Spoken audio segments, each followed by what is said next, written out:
زن، زندگی، آزادی. اثر کسری فرمنش. راوی نسیم. تهیه شده در کتابخانه اینترنتی آوای بوف. avayaboof.com.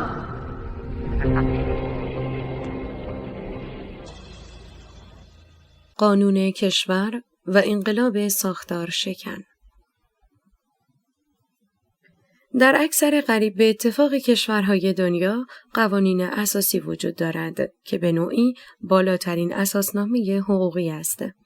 این قوانین برای نظم عمومی و احقاق حقوق افراد و ساماندهی امور کشور تنظیم شده است.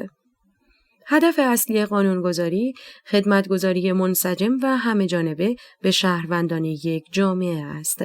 از سوی میبایست افرادی وجود داشته باشند که نیازها و حقوق مردم را در حوزه‌های مختلف در نظر گرفته و به واسطه تخصص و تعهد و با ابزار قانون در صدد برآورده کردن و حل معضلات باشند. بنابراین دو موضوع اهمیت پیدا می‌کند. 1. قانون. 2. قانونگذار. ویژگی‌های اعتبار دهنده و مشروعیت بخش مهم و اساسی هستند، زیرا هر گروه و هر قانونی تا اعتبار لازم را از سوی مردم کسب نکرده باشد، فاقد وجاهت در حوزه قانونگذاری است. افراد قانونگذار میبایست با انتخاب آزادانه و در شرایط دموکراتیک از ناحیه مردم به مسند نمایندگی گمارده شده باشند. اگر چنین پروسه‌ای طی نشده باشد، قانونگذاران هیچ مشروعیتی برای قانونگذاری نخواهند داشت. رفتارها و اظهارات رسمی آنان به شکل مطلق بازتاب دهنده نظر مردم جامعه نخواهد بود. قانون نیز میبایست در مخالف با اعلامیه جهانی حقوق بشر و همچنین در تضاد با منافع و حقوق مردم نباشد که اگر چنین باشد قانون بی‌اعتبار و هیچ الزامی برای رعایت آن نخواهد بود. مشروعیت یافتن منوط به یک سلسله به هم پیوسته است و تابع جزیره‌های جدا از هم نیست. قانون در خلا و فضای انتزاعی شکل نمی‌گیرد، بلکه لازم است بنابر خیر عمومی و در چهارچوب‌های معین و روشمند به تصویب برسد.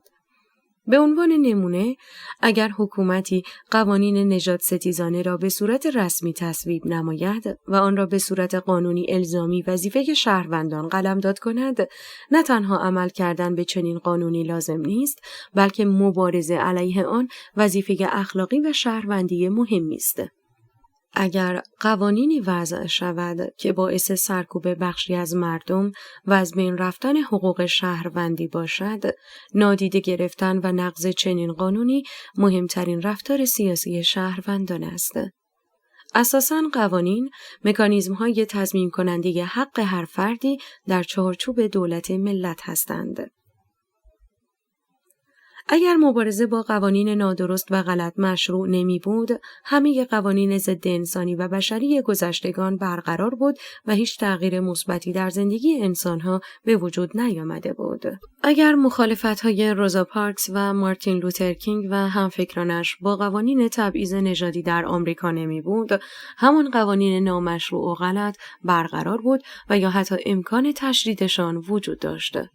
اما نکته اساسی این است که زمانی برای تغییر قانون بد مسیرهای تعیین شده ای وجود دارد و سیستم سیاسی امکان تحول و دگرگونی قوانین را در صورت غلط بودن پیش بینی نموده است. در چنین شرایطی با استفاده از مسیرهای تعیین شده و به سرعت میبایست قانون غلط را لغو نمود و اگر چنین مسیرهایی تعیین نشده باشند و امکان حذف قانون غلط را از بین برده باشند، مخالفت همه جانبه شهروندان تنها مسیر باقی مانده و صحیح خواهد بود. حاکمیت قانون اصل مهمی در اداره کشور هاست. اینکه قانونی برآمده از پارلمانی مردم و دموکراتیک باشد، اصالت خواهد داشت. اگر ابزار قانون تبدیل به توجیهی شود که دولتی‌ها به بهانه‌های واهی نظر شخصی خود را اعمال نمایند، حاکمیت قانون پیشاپیش نقض شده است و اجرای قانون در این صورت بردگی و تجسم اسارت اجتماعی است. شکستن چنین قوانینی موجه‌ترین و مطلوب‌ترین رفتار ممکن است. دیکتاتورها مدعی می‌شوند کشور نیاز به نظم دارد و نظم متکی به قانون است. پس قوانینی که ما اعلام می‌کنیم الزامی و غیرقابل خدشه است. این توجیه از اساس غلط است. زیرا هر شکلی از نظم مطلوب نیست و هر قانونی هم صحیح نیست. اگر نظم متکی به قانون است، میبایست روشن شود کدام مدل از نظم به کدام نوع از قانون متکی است. نظم مد نظر دیکتاتورها اطاعت برده‌وارانه شهروندان از ساختارهای تعیین شده استبدادی است. در صورتی که وجود نظم با هدف تأمین منافع مردم با کمترین محدودیت‌ها معنای حقیقی دارد. نظمی که منافع و حقوق مردم را تقویت و استیفا کند تبدیل به نظم مطلوب می شود. در نتیجه هر مدلی از نظم و هر قانونی ملاک تبعیت مردم نیست. ایرانیان نیز شاهد سرکوب اعتراضات خود به بهانه قانون بودند. تمام قوانین ناعادلانه ای که در کشور بوده است با ابزار قانون توجیه شده است. فردی که مخالفت با اجرای چنین قوانینی هم بنماید به عنوان شهروند ساختار شکن و ضد قانون معرفی می شود. در حقیقت یا باید تن داد به قوانین متوحشانه ملایان و یا مبارزه قانون شکنانه و ساختار شکنانه نمود. در میانه مبارزه انقلابی علیه یک ساختار فاسد چه با مدل نافرمانی‌های مدنی و چه مبارزات دفاعی و تهاجمی ممکن است خشن به نظر برسد، قانون شکنی اتفاقی حتمی است. در هر دو شکل از مبارزه قانون شکسته خواهد شد و بی‌اعتباری آن از سوی شهروندان نمایش داده خواهد شد. اساساً انقلاب به معنای ساختار شکنی است. مردمی که در پی برانداختن رژیم سیاسی هستند، علیه تمامیت آن قیام نمودند. آیا ممکن است ساختار سیاسی استبدادی فرو بریزد بدون اینکه قانونی شکسته شود؟ اگر قانون و ساختار غلط از طریق فعالیت‌های سیاسی و مدنی از بین برود، بالطبع قوانین کمتری نقض خواهند شد. در غیر این صورت، با نقض قانون به صورت حداکثری رژیم استبدادی را میتوان حذف کرد. در کشورهای دموکراتیک افرادی به قدرت میرسند که اعتقادی به دموکراسی ندارند، مانند دونالد ترامپ و ژائیر بولسونارو رؤسای جمهور سابق آمریکا و برزیل، ولی نمیتوانند همه قوانین را عوض نمایند و در نهایت در انتخابات بعدی و از مسیرهای مسالمت‌آمیز توسط مردم کنار گذارده میشوند و این پروسه کم هزینه‌تر و بهتر خواهد بود. اما بسیاری از سیستم‌ها و افراد مستبد به این شکل از میان برداشته نمی‌شوند، زیرا آنان کنترل مردم را با روش سرکوب مستقیم و ارعاب انجام می‌دهند.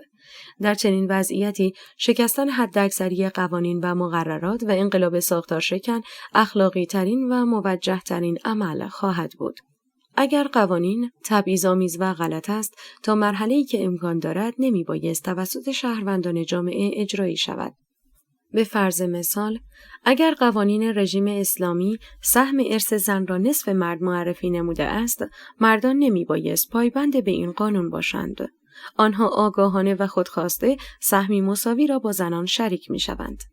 مسئله عدم التزام و پایبندی به قانون غلط یکی از روش‌های مؤثر در مبارزه مردمی است.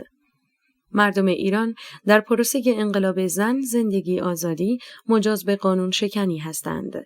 زیرا قوانین غلط و تبعیض‌آمیز رژیم مشروعیت ندارد. زیرا قوانینی که شهروندان را از حقوق خود محروم نماید وجاهت ندارد.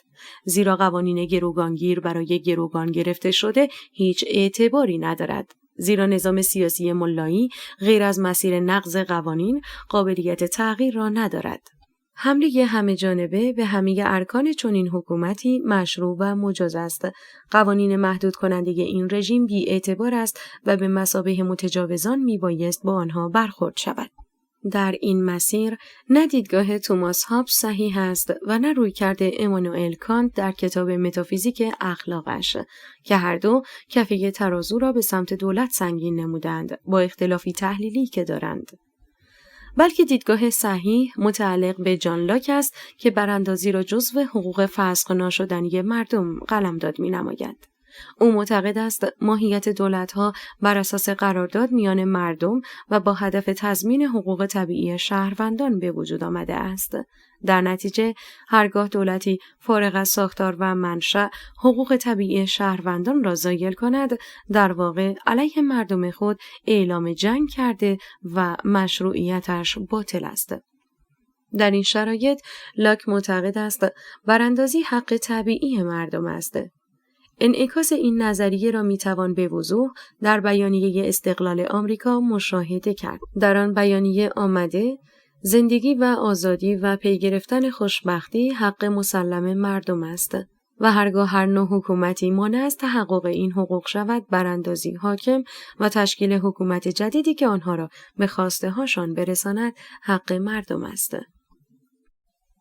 با این وصف اگر کشوری مورد حمله قرار بگیرد، مردمان آن کشور با هر ابزار و روشی از سرزمین خود دفاع می‌نمایند و اجازه تسلط و تجاوز دشمن را نخواهند داد. هدف دشمن خارجی غارت و تجاوز است، استثمار کشور و غارت منابع و سرمایه هاست. دقیقاً همان عملی که رژیم اسلامی انجام می‌دهد. عنوان متجاوز داخلی و خارجی نیز هیچ تأثیری در مبارزه همه‌جانبه علیه متجاوز و اشغالگران ایجاد نمی‌نماید. اگر متجاوزان و سرکوبگران ملت از میان مردمان کشور بودند، به همان شکلی علیه او موضع گیری می‌شود که علیه متجاوز خارجی عمل می‌شود. هیچ فرقی میان صدام و خامنه‌ای نخواهد بود. ملت ایران حق دارند همانگونه که علیه صدام و تجاوز او ایستادگی کردند و از میهن و جان خود دفاع به عمل آوردند، به هر روشی که شده رژیم فاشیستی اسلامی را از میان بردارند. در این مسیر شکستن قوانین بردگی رژیم اسلامی لازم خواهد بود. اگر بهانه‌هایی مانند این که قانون مجوز نمی‌دهد، قانون منع می‌نماید، حاکمیت قانون چه می‌شود، باید گفت بدیهی است که قانون منع می‌کند، اما هم منع قانونی که برگرفته از پارلمان ملایی است بی‌اعتبار است و همین که قانون گذار اشغال را میبایست محاکمه منصفانه نمود. موفقیت انقلاب در برابر رژیم اسلامی در ایران به طور قطع و یقین از دل شکستن قوانین خواهد گذشت، زیرا در هیچ یک از قوانین حکومت اسلامی اجازه فعالیت آزادیخواهانه و دموکراسی‌خواه به مردم داده نشده است. کوچکترین تلاشی برای تغییر غیرقانونی اعلام شده است. در نتیجه گذر از حکومت اسلامی بدون شکستن قوانینی که در راستای کنترل مردم وضع شده خیال بافی خواهد بود. مردم با تمام نیرو بدون توجه به قوانین متوحشانه مجلس شورای اسلامی که نمایندگانش به طور رسمی اعلام کردند که خواهان اعدام معترضان ایرانی هستند، می توانند قوانین حکومت اسلامی را در هم شکنند و به سمت استقرار نظم و نیل به هدف پیشروی نمایند. قانونی که در راستای ضعف و ذلت مردم باشد قانون اسارتگاه است. شکستن چنین قانونی هم درست است و هم لازم. زمانی نیز بردهداری قانونی بود. تجارت انسان و خرید و فروش کودکان هم قانونی بود. انسانها را با قوانین خویش فرموده تحت استثمار خود درآورده بودند. برده‌های گرفتار نیز حق هیچ اعتراضی نداشتند. بدیهی بود که اگر بردگان مخالفتی می‌نمودند برخلاف سنت رایج و قانون استثماری بود و بردهدار بدون تردید برآشفته می‌شد. انسان نمایانی که متنفع از سود و بهره بودند روشن بود که به بهانه قانون سعی در ادامه بردهداری داشتند. اما وجود چنین قوانینی مانعی نبود برای شکستن ساختار بردهداری و از میان برداشتن اسارت انسان‌ها. مخالفت ایرانیان و همه الزامات انقلاب آنها نیز مشروع و مجاز و اخلاقی است. با تعهد به موازین حقوق بشر هیچ محدودیتی برای شکستن قوانین سرکوبگر رژیم اسلامی وجود ندارد. اخلاقی زیستن و انقلابی بودن.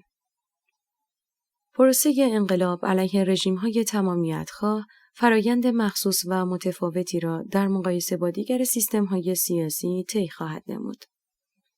بالطبع برای همه جوامع و شرایط سیاسی نمیتوان مسیر و روش یگانه ای را تصور کرد. بلکه متناسب با نوع حکومت‌ها و شرایط سیاسی و پتانسیل مردمی، شیوه‌ای موجه و کارآمد خواهد بود یا ناموجه و غیر مؤثر. اگر رژیم سیاسی راهی برای تغییر غیر از انقلاب همه‌جانبه قرار نداده باشد، در چنین پروسه‌ای به طور یقین شاهد صحنه‌های خشونت‌آمیز و دلخراش خواهیم بود. در بحبوحه چنین حمله و دفاعی طبیعی است که قوای سرکوبگر اقدام به مقابله با شهروندان می‌نماید. آنها با انجام انواع و اقسام جنایات سعی در کنترل مردم خواهند داشت. صحنه‌ها و اتفاقات ناخوشایند بیشماری روی خواهد داد و در مقابل مردم نیز از خود دفاع خواهند کرد. این سرکوب و دفاعی که فرسایشی و متقابل است، خشونت‌آمیز و متفاوت از چارچوب‌های معمول مسالمت‌آمیز و گفتگو محور خواهد بود. با صرف نظر از اینکه مردم بدون هیچ شک و تردیدی حق دارند در مقابل حکومت نامشروع دفاع و یا حمله نمایند و با صرف نظر از اینکه موضوع حقوقی و اخلاقی را میتوان با هم و جدای از هم بررسی کرد، آیا رفتارهای خشونت‌آمیز انقلابی که موجب کشتن یا جراحت نیروهای دولتی و قوای سرکوبگر بشود، زیر مجموعه عمل غیر اخلاقی خواهد بود؟ پاسخ به این پرسش را با یادی از قهرمان ملت آلمان یوهان گئورگ السر مطرح کنم. گئورگ السر یک نجار آلمانی بود که برای ترور هیتلر و دیگر رهبران نازی اقدام کرد. او می‌دانست که سران نازی هر سال در جشن یادبودی در سالنی در شهر مونیخ جمع می‌شوند. وی برای ترور هیتلر بمب دستساز ساعتی ساخت و چندین روز در محل مخفی شد تا بتواند به هدف خود دست یابد. روز 8 نوامبر 1939 به علت خراب شدن وضع هوا، سخنرانی هیتلر نیم ساعت زودتر شروع شد و او زودتر جلسه را ترک کرد و بمب 13 دقیقه بعد منفجر شد. از 200 نفر حاضر در سالن 8 نفر کشته و 63 نفر مجروح شدند. السر هنگام خروج غیرقانونی از مرز سوئیس دستگیر و به مدت 5 سال بدون محاکمه زندانی و در نهایت در آوریل 1945 در اردوگاه کار اجباری داخائو اعدام شد. فرانک والتر اشتاینمایر، رئیس جمهور آلمان، در 70مین سالگرد حمله نافرجام به جان هیتلر در 20 ژوئیه از کسانی که در برابر رژیم ناسیونال سوسیالیست آلمان از خود مقاومت نشان دادند، قدردانی کرد. رئیس جمهور یکی از دموکراتیک ترین کشورهای جهان در مورد رفتار یوهان گئورگ السر چنین گفت: همه ما می‌دانیم که مقاومت زیادی وجود نداشت، اما افراد دلیری بودند که چشم خود را بر آنچه می‌گذشت نبستند و انسانیتشان را حفظ کردند. از افراد تحت پیگرد حمایت کردند و جنایت نازی‌ها را نقشه برآب کردند. واپسین تلاش کسانی که دست به مقاومت زدند تا به جنگ بیرحمانه و حاکمیت رژیم نازی خاتمه بخشند، به بهای جان آنان و حامیانشان تمام شد.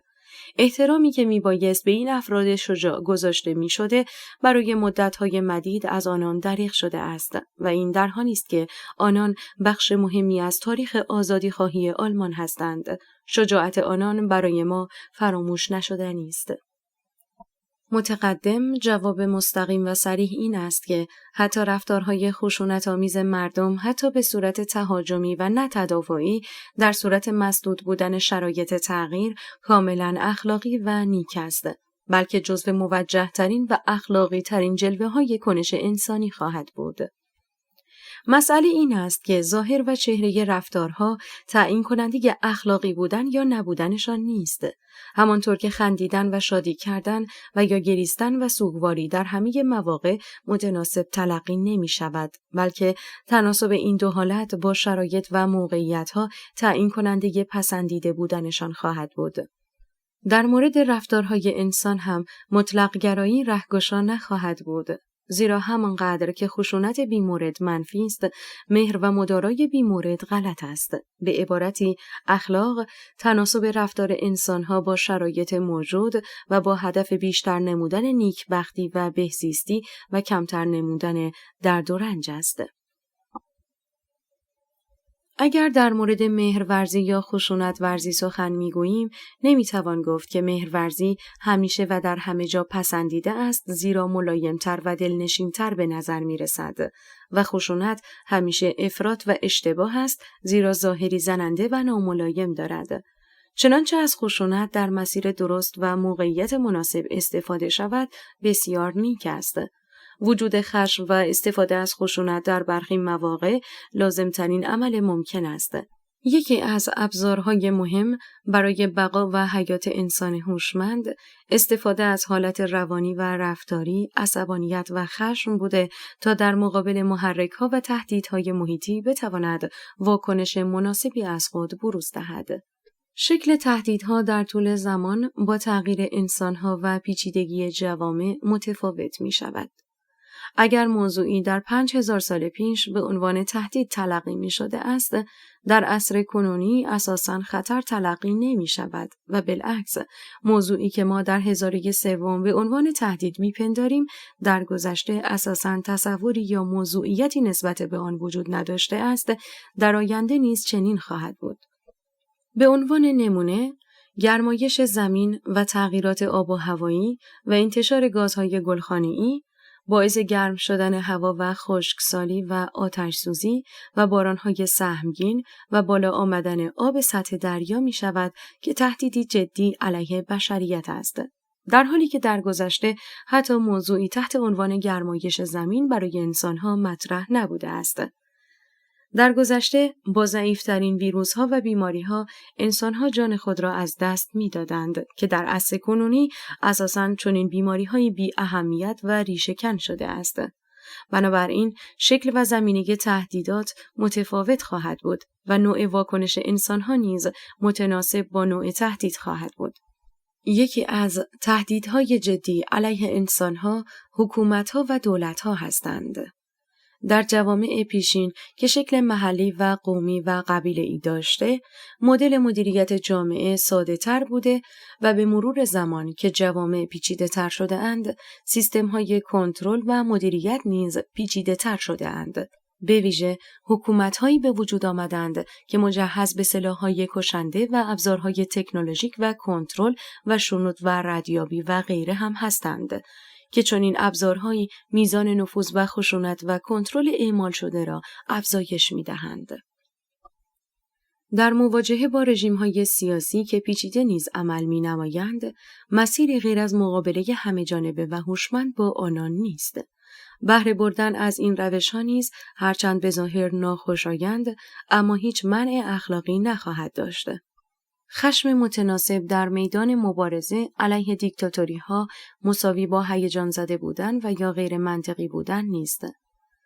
همانقدر که دو مفهوم منطق و خشم می توانند ناسازگاری داشته باشند، قابلیت سازگاری نیز دارند.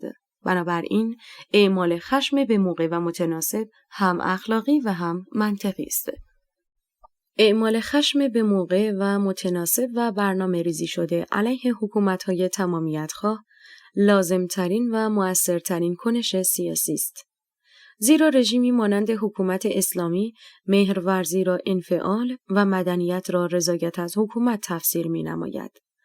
در مقطعی که مردم فعالیت مدنی می‌نمایند، نیروهای امنیتی و مزدوران رژیم مشغول شناسایی و برنامه‌ریزی برای حذف افراد فعال و تأثیرگذار هستند. فعالیت‌های مدنی با تأثیری بسیار مثبتی که دارند، ناکارآمد برای از بین بردن رژیم اسلامی هستند. به یقین، اعمال خشونت متناسب در مقابل وحوش رژیم اسلامی موجب کشته شدن و جراحت و زندانی شدن و شکنجه برخی از مبارزان و مردم خواهد شد.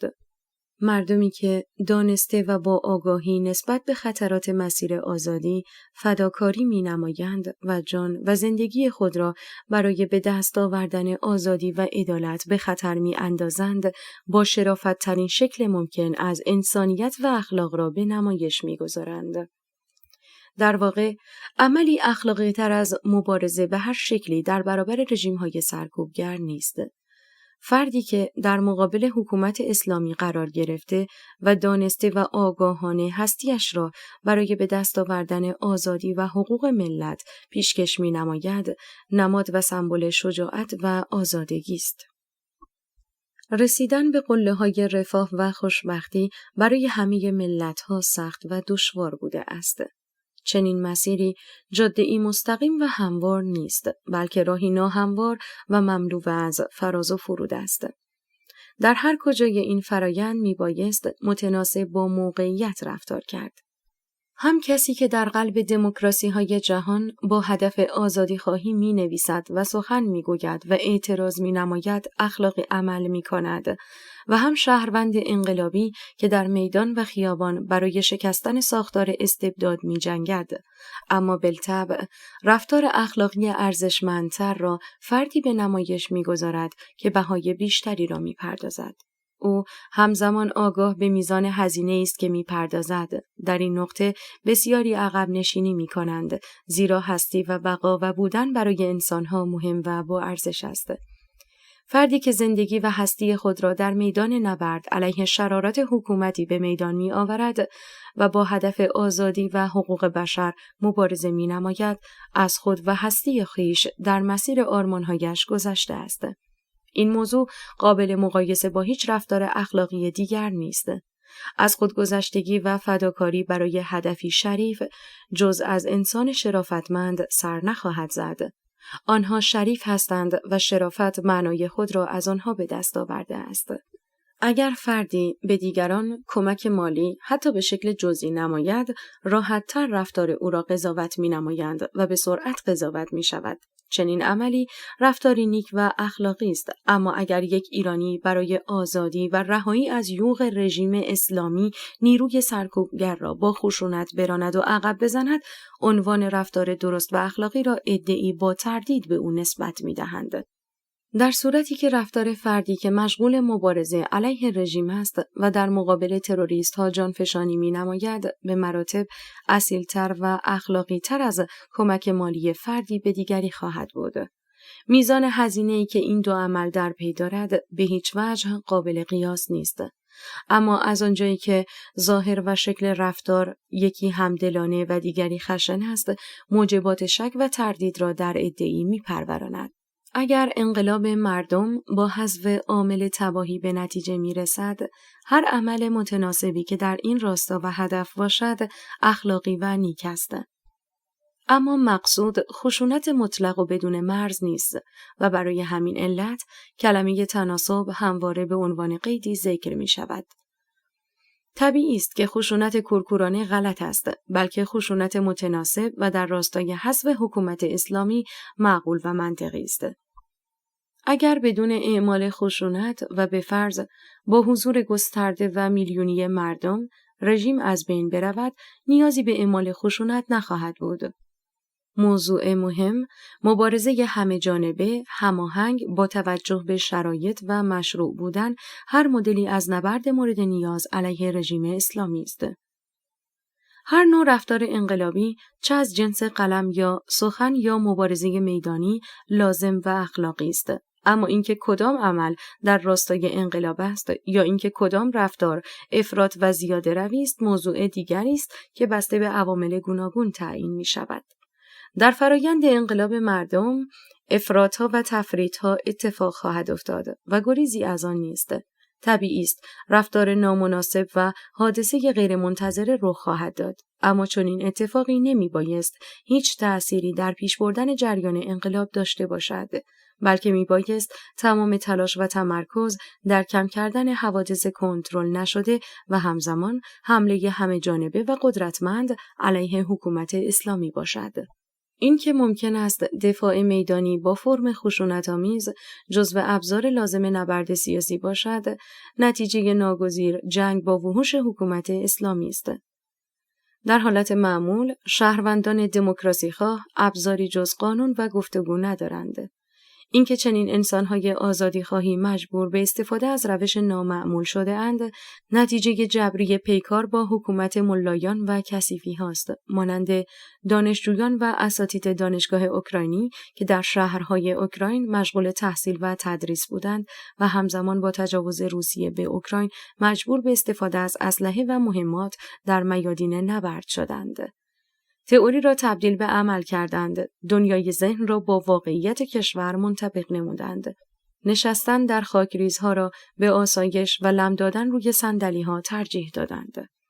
ایرانیان انقلابی و انسان‌هایی که در خیابان شروع به مبارزه علیه ستم تاریخی ملایان نموده‌اند، چنین مسیری را پیمودند. رفتار آنها انعکاس حقایق اخلاقی اند. علت افتخار و تکثیر حقیقت خواهی در جهان هستند. ایرانیان نمایش شجاعت و آزادی خواهی هستند. از خودگذشتگی و فداکاری با تمام داشته‌هایشان در مقابل وحوشی که قساوت آنها حتی برای دولت‌ها و ملت‌ها نیز غیر قابل باور بود، تا جایی که سیاستمداران شناخته شده از تریبون‌های رسمی دولتی تحیر خویش را از رفتار رژیم اسلامی و کشتار مستقیم مردم اعلام نمودند.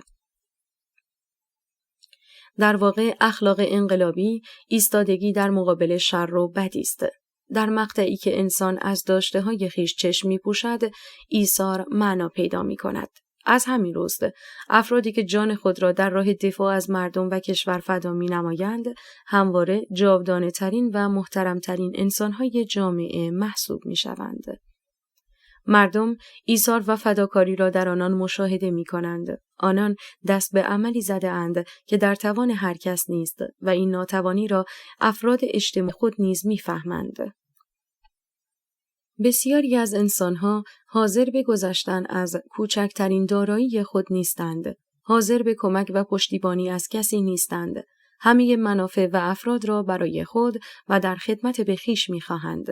و اگر هم رفتاری اخلاقی را در پاره این موارد رعایت کنند، برای سود شخصی آنی است. به همین دلیل ایثار شگفت‌انگیز انسان انقلابی که در راه آزادی و دموکراسی و حقوق بشر و دفاع از مردم تحسین همگان را برمی‌انگیزد. ممکن است عملی در انقلاب از دیدگاه ادعی افراط در به کار بردن خشونت به حساب آید و از دیدگاه دیگران متناسب و مصداق خشونت معقول تلقی شود. مسئله این است اختلاف نظر داشتن در اینکه چه رفتاری مصداق خشونت افراطگونه است، هیچ صدمه و آسیبی به اصل جریان انقلاب نمیزند. مسیر و هدف انقلاب دموکراسی‌خواه ایرانیان عقلانی و دقیق است و افراط‌ها حتی بنابر فرض اتفاق افتادن هیچ تزلزلی نباید در اصل حرکت انقلابی به وجود آورد. تعیین اینکه چه عملی خشونت افراطی است در مواردی روشن است، اما در بسیاری از موارد نیاز به اطلاعات دقیق و جامع نسبت به شرایط و موقعیت و شناخت ساختار مبارزاتی هر دو جبهه دارد. تا چنین آگاهی وجود نداشته باشد، برچسب افراطی زدن نسبت به عملی همانقدر غیر اخلاقی و نامناسب خواهد بود. میزان خشونت مورد نیاز را استراتژیست‌های انقلاب و مبارزان داخل خیابان طبق شرایط موجود تعیین می‌نمایند. ممکن است فردی در خانه و در کنار شومینه و با سرخوشی احساس نیاز به خشونت در روند انقلاب را تا حد خاصی بداند. اما لیدر جنگی و مبارزان مقابله کننده با نیروهای سرکوب حد دیگری را تعیین نمایند. برای بازپسگیری شهرهای اشغال شده اوکراین مانند خرسون در عملیات‌های نظامی، نیروهای اوکراینی می‌دانستند که امکان دارد غیر نظامیان کشته و مجروح شوند. اما آیا صرف چنین اتفاق و احتمالی باعث می‌شود که کشور به روزهای متجاوز واگذار شود؟ طبیعی است که خیر. روشن است که در جنگ خطا و لغزش و آسیب وجود خواهد داشت. غیر نظامی و کودکان تهدید خواهند شد، اما وضعیت مناطق اشغالی عادی و متعارف نیست. جایی مانند خرسون شرایط شهرهای امن و معمول نقاط دیگر دنیا را نداشت. امنیت جایی مثل پاریس و توکیو در آن جریان نداشت. بنابراین رفتار شهروندان این دو دنیای متفاوت مثل هم نخواهد بود. رفتار قانونگرایانه و غیر خشونت‌آمیز یک شهروند فرانسوی در پاریس نسخه تعیین کننده برای رفتار یک اوکراینی در وضعیت جنگی مقابل متجاوزان روس در خرسون نخواهد بود. عدم تفکیک بین این دو فضا غلطی فاحش است. تمام تلاش در وضعیت‌های انقلابی و جنگی به حداقل رساندن آسیب برای انقلابیون و مردم و در عین حال به حداکثر رساندن لطمه به دشمن است. اجرای چنین استراتژی وظیفه تعیین کننده و مهمی است. قوانین و اصول انسانگرایانه که مبارزان انقلاب دموکراتیک بدان اعتقاد دارند نباید موجب شود که ترحم در مبارزه مانع از نبرد کارآمد آنان شود. میبایست با رعایت چهارچوب‌های حقوق بشر و با تمام وجود و به شکلی بیرحمانه نسبت به قاتلان ملت باید جنگید. ترحم در مبارزه علیه حکومت‌های سرکوبگر یعنی شکست و شکست یعنی رحم. همان گونه که بعد از پیروزی محاکمه و رعایت قانون جزو مهمترین اصول رفتاری افراد دموکراسی خواه است، اما در هنگامه نبرد پیکار جدی و همه‌جانبه میبایست قاعده و روشن باشد. اگر چنین نبرد جدی و جانانه‌ای که ظاهری خشن دارد تنها راه باقی مانده در مقابل وحوش حکومت اسلامی باشد، مردم محق هستند که بنابر صلاح دید و در نظر گرفتن توانایی آن را اعمال کنند. مسیر رسیدن به درد و رنج کمتر در زندگی انسانها از دل درد و رنج می‌گذرد و بدون به دوش کشیدن رنج و تحمل درد انسان نه موفق خواهد شد و نه به هدف مطلوب خواهد رسید.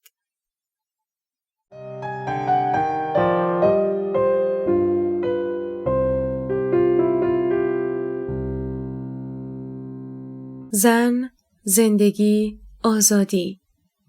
اثر کسری فرمنش. راوی نسیم. تهیه شده در کتابخانه اینترنتی آوای بوف. avayaboof.com.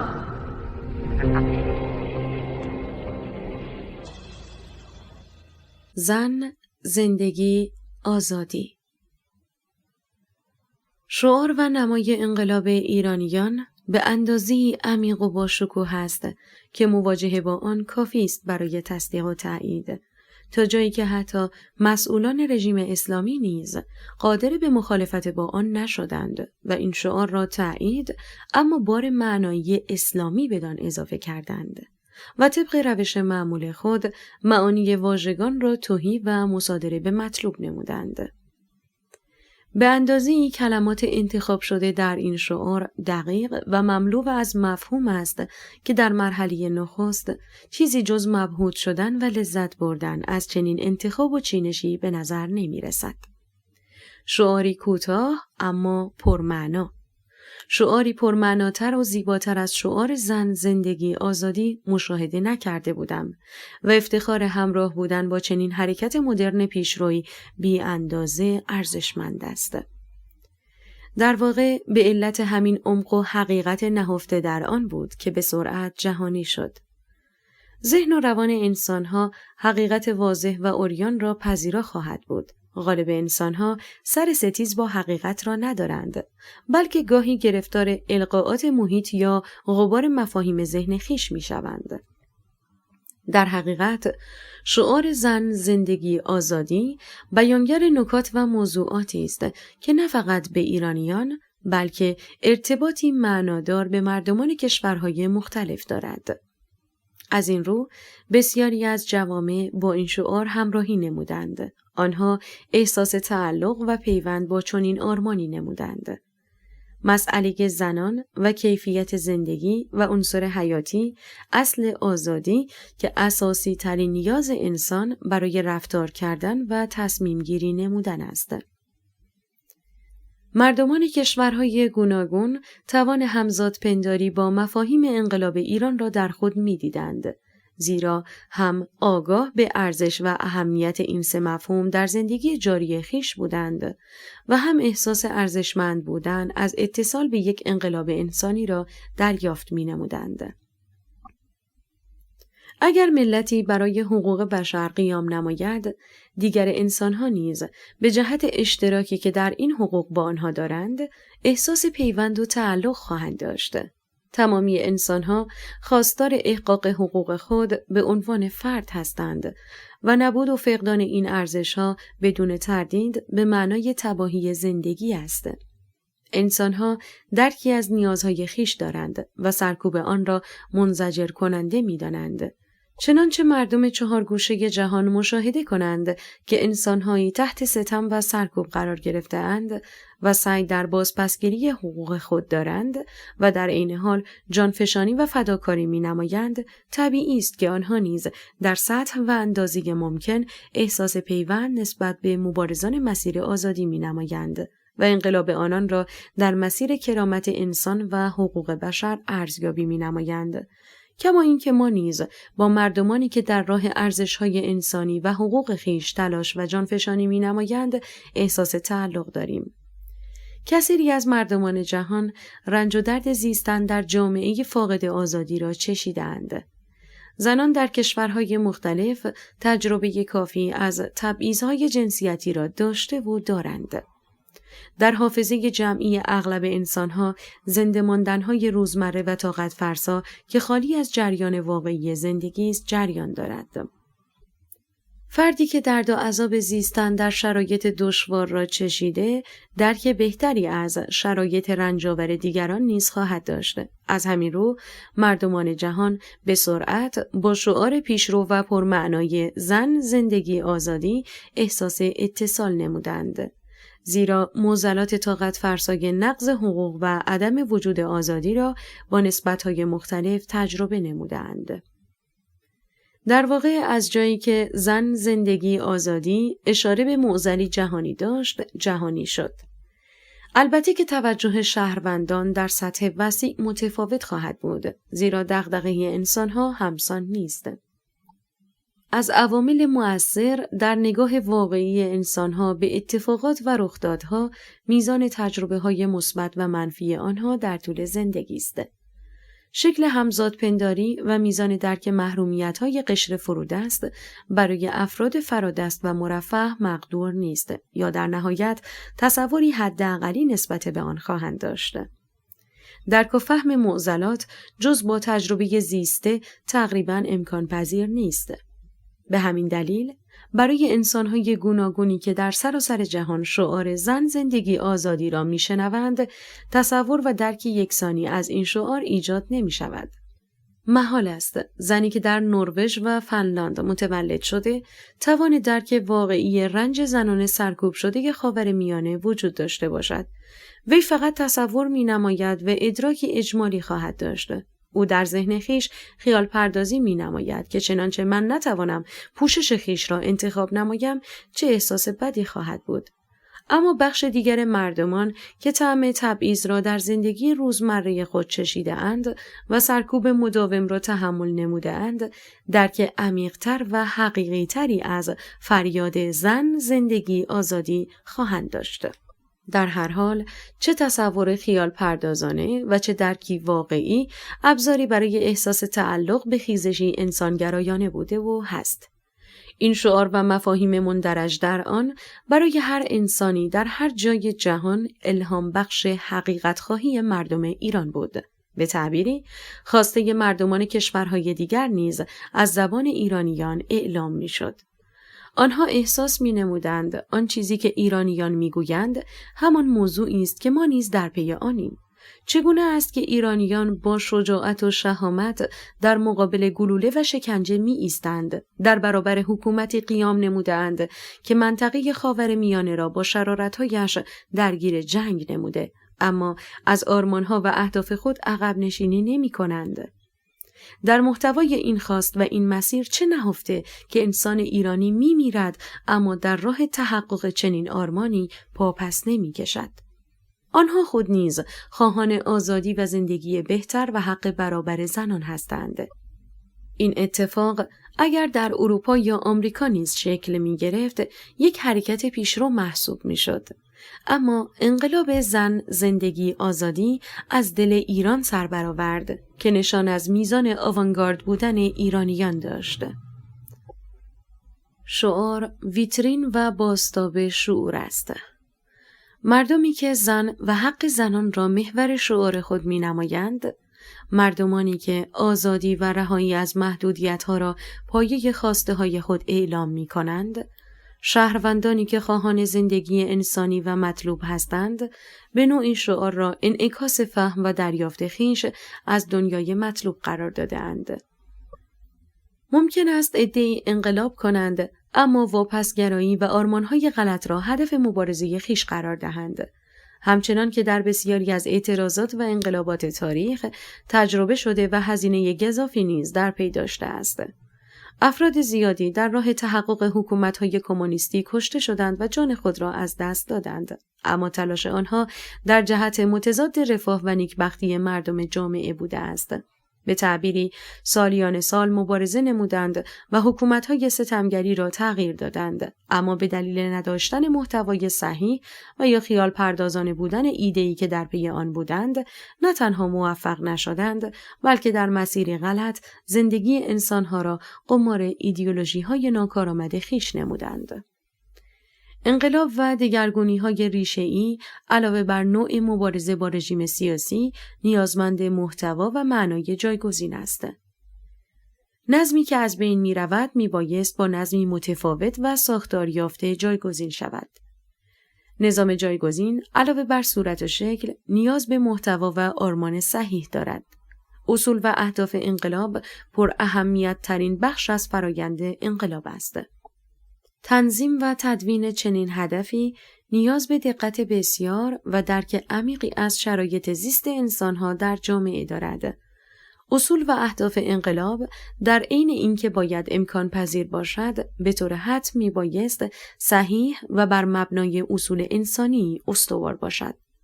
ممکن است موضوعی حتی صحیح باشد، اما امکان تحقق نداشته باشد. همانطور که ممکن است موضوعی امکان اجرا داشته باشد، اما صحیح نباشد. دقت به همه ابعاد گزاره‌ها و امکانها ضروری است.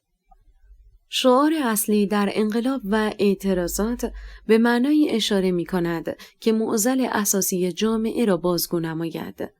اگر در یک کشور دموکراتیک شعار بر علیه تورم و افزایش غیر متناسب قیمت هاست، مسئله اقتصادی است و ناظر به کاهش قدرت خرید مردم است. اما در کشوری که مردم با یک رژیم نامشروع سرکوبگر مقابله می کنند، جنس خروش آنها متفاوت و کاملا متمایز است. آنها خواهان اصلاحات جزئی و یا ساختاری نیستند، بلکه اساس چنین سیستم‌های سیاسی را نمی‌خواهند و مدل جایگزین را در نبود رژیم مستقر جستجو می‌نمایند. شعار زن، زندگی، آزادی فریادی ساختار افکن در مقابل رژیم اسلامی است. قیامی برای بازپسگیری تمام حقوق از دست رفته است. نمایه‌ای از تبعیض‌ها و کمبودهایی که همه افراد جامعه را متأثر نموده است. موضوع اعلام اختناق و زیست ناامید کننده است که روان ایرانیان را در هم شکسته است. در حقیقت درون جامعه‌ای که آزادی وجود ندارد، هیچ چیز وجود ندارد. آزادی محور اساسی زندگی انسان است. فردی که بازی دلخواه خود را انجام ندهد، تهی از شور و شوق و معناست.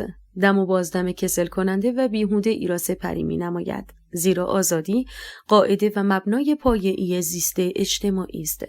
بالطبع برای بردگان و سرسپردگانی که به هیچ اصل و ارزشی پایبند نیستند، قطعاً مهم نیست که آزادی وجود نداشته باشد و یا اینکه چگونه پوچی زندگی خیش را ادامه می دهند. متولد شده اند که مدتی جذب اکسیژن و دفع دی اکسید کربن نمایند و همواره در جبهه باطل و نادرست موضع گیری و دیگران را گرفتار بی‌مسئولیتی خود نمایند. آنها میزان تأثیر رفتارهای خیش را بر زندگی اجتماعی و آینده خود و جامعه در نمی‌یابند، اما در مقابل انسان‌هایی قرار دارند که نمی‌خواهند پذیرای زندگی اشباع شده از حس حسارت باشند. درک آنان از زندگی و آزادی و حق انسان مانع از ادامه اسارت تحمیل شده دارد. به هر روشی که شده خواستار پایان استبداد و تجربه رهایی و تنفس آزادی هستند. خواهان شکستن چارچوب‌های محدود کننده‌ای هستند که زندگی شهروندان سرزمینی را بازیچه اوهام پوچ سیاسی یا ایدئولوژیک نموده است. نمی‌توانند خود را بازیگر نقشه‌های عده‌ای متوهم و شرور ببینند. شعور و عزتمندی آنان مانع از فرومایگی و سرسپردگی است. اگر تبلیغات و رسانه‌ها و نظام آموزشی ملایی آنها را محاصره کرده، اما به یقین نتوانسته اندیشه و خواسته‌های آنان را تغییر دهد. مستبدان بدنها را زندانی می‌کنند و جانها را می‌گیرند، اما کنترل مطلق و دسترسی به درون ذهن و اندیشه ندارند. با ارائه تبلیغات یکسویه زمینه بردگی مردم را مهیا می‌نمایند، ولی همچنان فرمانروای وجود انسانها خودشان هستند. ایرانیان تمام بسترسازی‌ها و ایده‌های تحمیل شده رژیم اسلامی را در هم شکستند. انقلاب بیرونی و سکولار آنان نتیجه انقلاب درونی بود. از آنجایی که فکر زمین ساز عمل است و اندیشیدن مقدمه رفتار کردن است، رفتارزنی انقلابی مردم ایران به یقین نتیجه انقلاب فکری بوده که از پیش اتفاق افتاده است. فریاد آزادی خواهی و شکوهی که در خیابانها مشاهده شد، نتیجه اندیشه های پیشروی ایرانیان بود. فرو ریختن سنت‌های غلط و شهامت رهایی از ایدئولوژی تحمیلی دولتی و پذیرایی از مدرنیته جزو پیش نیازهای تحقق انقلاب زن، زندگی، آزادی بود که پیشاپیش به وقوع پیوسته بود. مردم ایران با تمام وجود فریاد می‌زنند که حکومت اسلامی را نمی‌خواهند و این نخواستن را به شکل‌های مختلف از خود نشان می‌دادند. به عنوان نمونه، اعتراف پویان حسینپور، معاون سازمان سراج سپاه در 9 آبان 1401 نشان از میزان تنفر مردم از رژیم اسلامی است. این نسل نمیترسه از اینکه بزنیدش. مقاومت میکنه. دیروز توی خیابون ما 1 ساعت درگیر بودیم. قبلا حمله میکردیم میرفتند. این دفعه وایساده نمیره. وارد بعضی کوچه ها میشیم، هر 30 تا ساختمون به ما سنگ میزنند، گلدون و اتو پرت میکنند. چنین حجمی از انزجار مردم علیه رژیم اسلامی غیر قابل انکار است و تنفر مردم نسبت به رژیم اسلامی به معنای انقلاب است و نه مطالبه و اعتراض.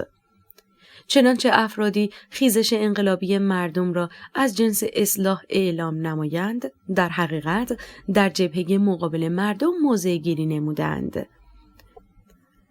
تفاوتی است آشکار در به رسمیت شناختن انقلاب مردم ایران توسط رئیس جمهور فرانسه امانوئل مکرون و خیانت سخنگوی وزارت خارجه آمریکا نت پرایس که مردم ایران را در پی اصلاحات می‌خواند.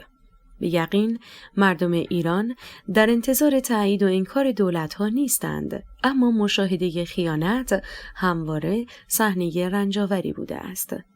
اینکه عده‌ای برای آزادی از جان خود بگذرند و عده‌ای در فکر تأمین منافع اقتصادی باشند و حقیقت جاری در مقابل چشمان جهان را کتمان و منحرف نمایند، رفتاری نابخشودنی است. هنگامی که ایرانیان فریاد میزنند زن، در پی بازتاب یک جنایت عادی شده علیه نیمی از شهروندان جامعه هستند، در پی بازگو نمودن جنون حکومتی هستند که از نوع پوشش زنان تا فعالیت سیاسی آنان را محدود نموده است. سیستم آپارتاید جنسیتی که از هیچ قانون محدود کننده ای علیه زنان فروگذار نکرده است. رژیم اسلامی نیمی از مردم جامعه را به بهانه جنسیت از طبیعی ترین و پایه‌ای ترین حقوق منع نموده است.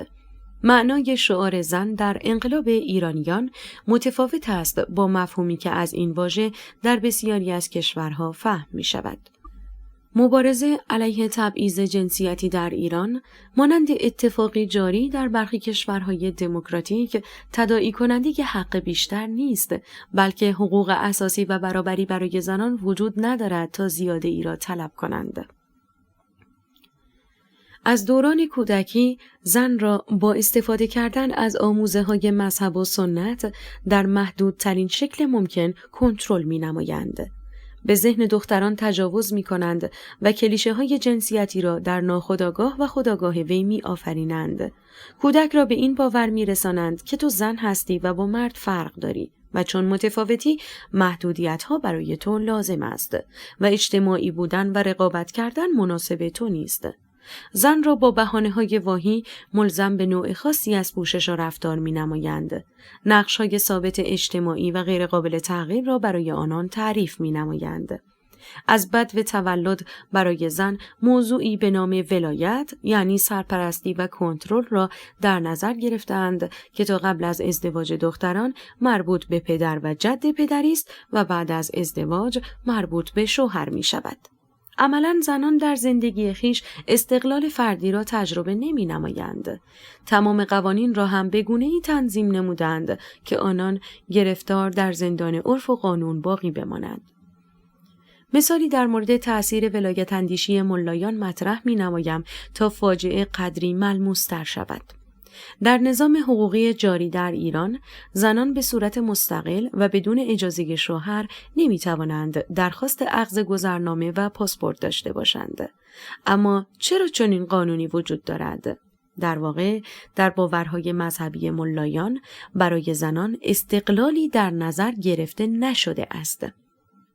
وقتی گفته می شود پدر و شوهر بر زن ولایت دارند، یعنی تصمیم گیری مستقل ممنوع است. برگه رضایت شوهر که شرط گرفتن گذرنامه است، به دلیل همان ولایتی است که برآمده از اندیشه‌های مذهبی است. در دایره مفهوم ولایت مادر جایگاهی ندارد. مادر چون زن است ولایت ندارد. در محتوای مفهوم تبعیض‌آمیز ولایت، تبعیض دیگری نیز نهفته است. از این روی، پدر و شوهر حق کنترلگری زنان را دارا هستند. می توانند مجوز بسیاری از امور مربوط به زنان را صادر کنند یا به دلخواه منصرف شوند. به همین سادگی زندگی میلیون‌ها انسان به بازیچه گرفته می شود و به نوعی توجیه می شود به واسطه قوانین عده‌ای که خود را نماینده مفهومی انتزاعی به نام خدا می دانند. کسانی را به دلایل واهی محروم و برخی را برخوردار می دانند. در ایدئولوژی ملایان درکی میان تفاوت دو مفهوم جنس و جنسیت نیست. اساساً ظرفیت ادراک بسیاری از مفاهیم را به واسطه ایدئولوژی مسمومشان از دست داده اند. مسدود بودن اندیشه که مانع از فهم جهان است، یکی از شروط معرفت شناسانی ملا شدن است. سالیان سال به شکلی خشک و جامد به همه چیز باور داشتند. در نتیجه نمیتوانند به گونه‌ای دیگر بیاندیشند یا مفاهیم دنیای مدرن را پذیرا باشند. آنها زن و مرد را با این بهانه که دو جنس هستند، دارای حقوق کاملا متفاوت می‌دانند. تفاوت‌های فیزیولوژیکی و ویژگی‌های جسمی دو جنس را علت تبعیض‌های جنسیتی و حقوقی معرفی می‌نمایند. مرد را قوی و زن را ضعیف، مرد را عاقل و زن را ناقص العقل، مرد را مدیر و زن را مهجور، مرد را اجتماعی و زن را منفعل ارزش گذاری می نمایند. افکار ملایان یکی از عوامل اصلی تبعیض جنسیتی تاریخی در سرزمین ایران بوده است. معرفی جنس زن به عنوان جنس دوم و بی ارزش صدها سال از زبان مبلغان مذهبی ترویج شده است. اگر آنها با اندیشه های پوسیده به قدرت می رسیدند، بدیهی بود که زنان را در همه شؤون زندگی خود محدود می نمایند و شوربختانه همین اتفاق نیز افتاد. بنیانگذار حکومت اسلامی روح الله خمینی شروع و علت مخالفت خود با حکومت شاهنشاهی سابق ایران را اعطای حق رأی به زنان و مجوز انتخاب کردن و انتخاب شدن بانوان عنوان می کند. او در سخنرانی بر علیه حضور اجتماعی زنان چنین می گوید: حساب کنید چه کرده اید؟ زنها را وارد کردید در ادارات. ببینید در هر اداره ای که وارد شدند آن اداره فلج شد. فعلا محدود است. علما میگویند توسعه ندهید. به استانها نفرستید. زن اگر وارد دستگاهی شد اوضاع را به هم میزند. اجرای این شکل از ارتجاع و عملی شدن آن در یک سیستم سیاسی بود که دهه‌ها بعد مردمان ایران را به نقطه انفجار انقلابی علیه تمامیت رژیم اسلامی سوق داد. انقلاب اشتباه و سراسر غلط 1357 در ایران که با نقش‌آفرینی گروه‌های مسلمان و کمونیست فاجعه آفرید و با رهبری ملایی بیسواد و نادان و ضد زن گره خورد. اما جنس و محتوای انقلاب زن، زندگی، آزادی و نسل جوان و مدرن کنونی ایران هیچ نسبتی با مفاهیم و خواستها و اهداف ضد مدرن ایدئولوژی زدگان 1357 ندارد. ایرانیان نه تنها به قوانین سنتی و مذهبی به عنوان منبع قانون نمی‌نگرند، بلکه دخالت آنها را در قوانین کشور مانع پیشرفت و توسعه می‌دانند. معنای چنین دیدگاهی پذیرفتن و قبول سکولاریسم است که جزو شروط اساسی توسعه است. ملایان نیز تقابل ریشه‌ای با چنین رویکردی دارند. آنها مبنای مدیریت کشور و قانونگذاری را با منشأ الهی ملاک پیشرفت جامعه می‌دانند. تمام قوانین کشور را با ملاک شریعت اسلامی اجرایی و به تصویب می‌رسانند. اگر قوانین ضد زن و جنسیت زده ای را در مجلس شورای اسلامی تصویب می‌نمایند، با در نظر گرفتن کنترل هرچه بیشتر علیه مردم به ویژه زنان است. معتقدم فردی که مذهب و شریعت اسلامی را در تحلیل خویش از جنایات و نوع رفتار حکومت اسلامی حذف می‌نماید، در خلأی غیر واقعی سخن می‌گوید. زیرا اساس تبعیض‌ها و افکار ملایان برگرفته و الهام یافته از شریعت اسلامی است. اینکه اسلام ملایان در ایران با اسلام ملایان در عربستان تفاوت می‌کند و اینکه اسلام مصری‌ها با اسلام ترک‌ها متفاوت است، بهانه تراشی برای مصونیت دخالت شریعت در سرکوب زنان است. کنترل زنان توسط قوانین ملایی تاریخ چند صد ساله دارد. از دل فرهنگ اسلامی سرکوب و اختناق متولد شده است. سند این سخن تجربه زیسته انسانها در تمام حکومت‌های دینی و شناسنامه تاریخی سرکوبگرایانه اسلام و اسلامگرایان علیه زنان و دگراندیشان است. اگر زنان در ایران سرکوب شده اند، به واسطه قوانین حکومت اسلامی بوده است. به واسطه ملاک و مبنا قرار دادن کتاب مقدس بوده است. اگر زن حق پوشش آزاد را ندارد یا داشتن حجاب الزامی است و یا تبعیض جنسیتی میان زنان و مردان وجود دارد، دارای عوامل و علت هاست که شاه فرد آن دیدگاه دینی ملایان و متولیان مذهبی بوده است. وقتی نیمی از جامعه که زنان باشند به رسمیت شناخته نمی شوند و سرکوب زنان قانونی و طبیعی در نظر گرفته می شود، بالطبع نسل مدرن و آزادیخواه ایران حقوق زنان را جزو شعارهای اصلی خود قرار می دهند تا بدین وسیله هم بر ستم تاریخی که بر زنان رفته است اشاره کنند و هم نوید آینده ای را دهند که در جهت تأمین برابری و عدالت جنسیتی است. آنها خواهان از بین بردن قوانین زن ستیزانه‌ای هستند که عادی و معمول فرض شده است.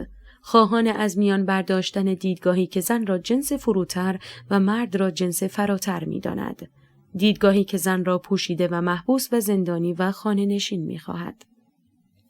در این مسیر هر انسان عاقلی برای برسیدن به هدف مسیر پربازده و کم ضررتر را دنبال می‌کند. زمانی متوسل به مسیر پرخطری می شود که وضع موجود برای وی خطرآفرین‌تر از خطر تغییر باشد. اگر زنان ایران شروع به مبارزه خیابانی علیه رژیم اسلامی کردند، راهی جز مبارزه نیافتند. آنان خطر جنگیدن را مطلوبتر از وضع موجود می دانند.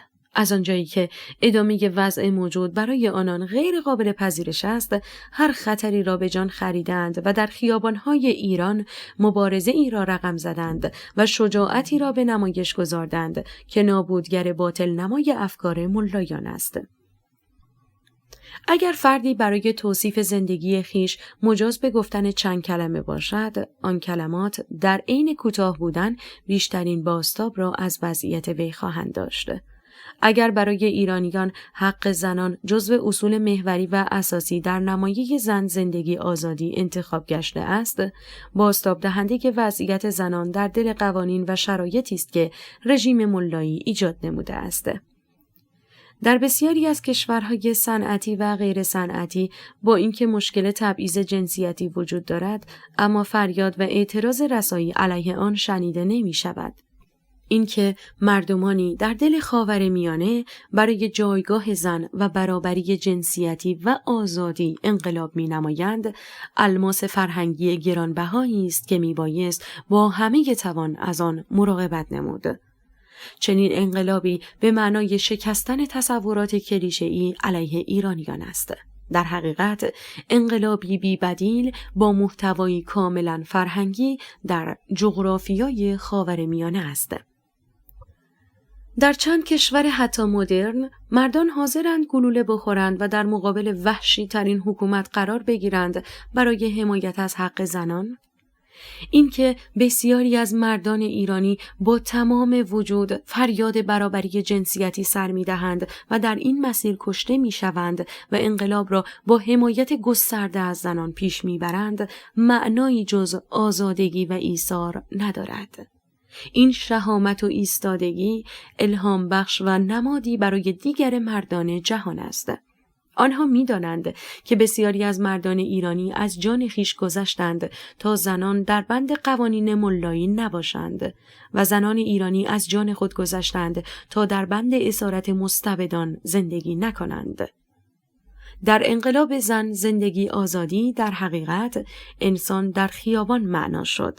زن و مرد در کنار همدیگر و برای حقوق هم جانفشانی کردند. تعبیر زیبایی است، عبارت گوکای آکبلوت، نماینده پارلمان آلمان که خطاب به مردم ایران میگوید: شما سمبل عدالت و دموکراسی هستید.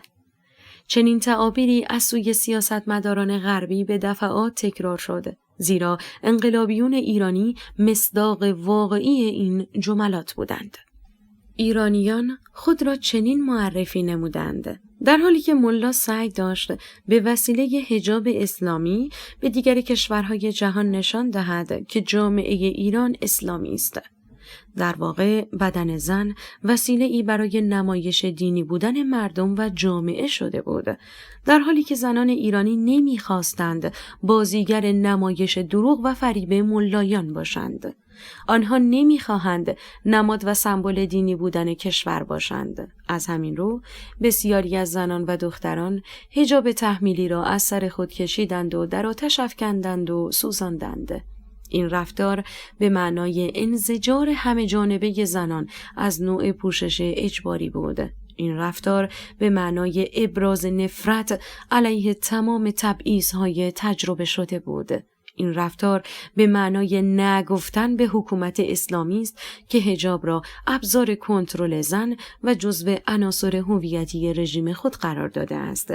چنین عملی گذشتن از سنتگرایی زن ستیزانه و تقابل با مظاهر پدرسالاری و دینخویی است. به معنای رها شدن از دستبند و پابندی بود که به زنان از مقطع کودکی حقنه شده بود. اعلانی بود از عدم پذیرش دین و سنت تحمیلی.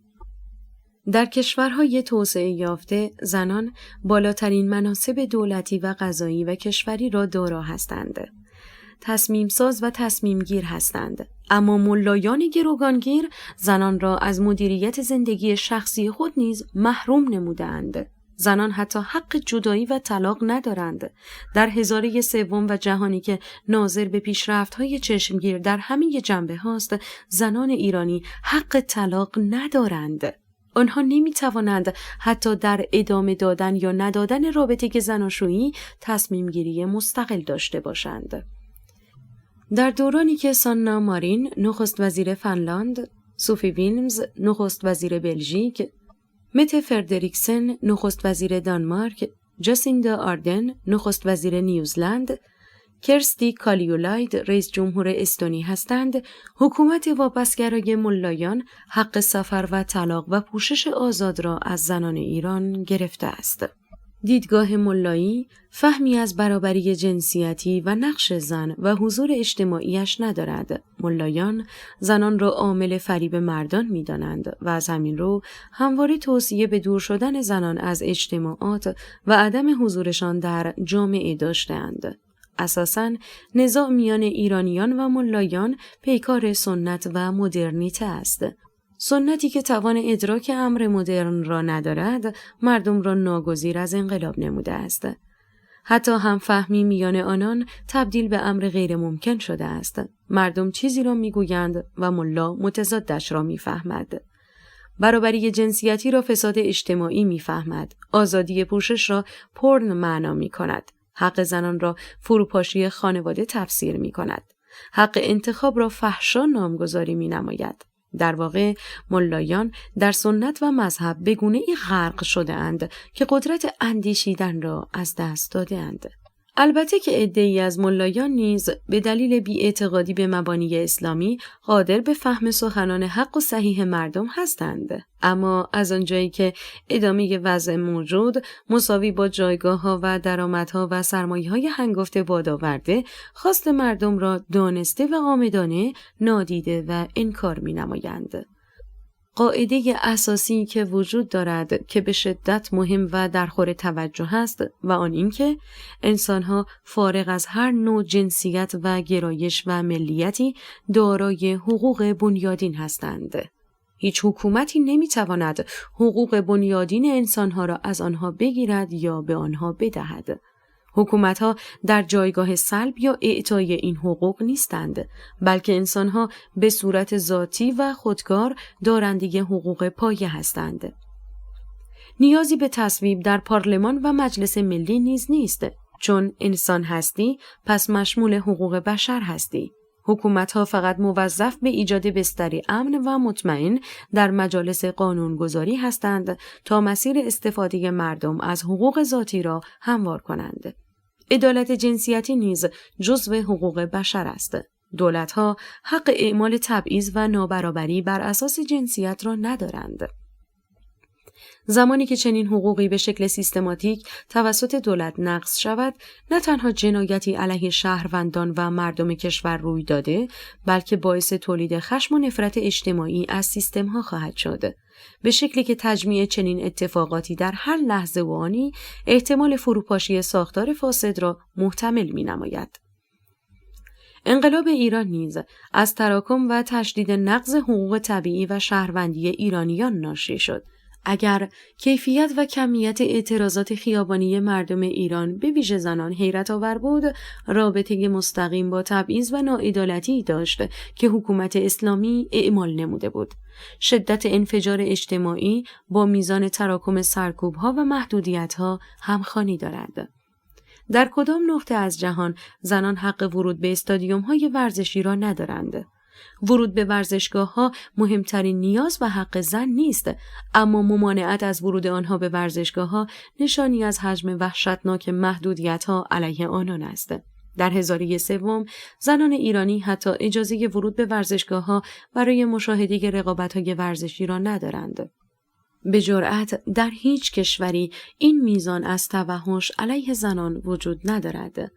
میزان و مدل ظلم و اختناقی که علیه زنان وجود دارد، زندگی طبیعی و عادی آنان را مختل نموده است و این روند برای برخی عادی و معمول تلقی می شود. ملایان دیوانه میپندارند منبعی الهی و قدسی به آنها مجوز چنین رفتاری را داده است. چنین توهماتی آنها را بر موضع غلط خود تثبیت نموده و عقب نشینی از قوانین دینی را وانهادن سخن خدا و دین به حساب می آورند.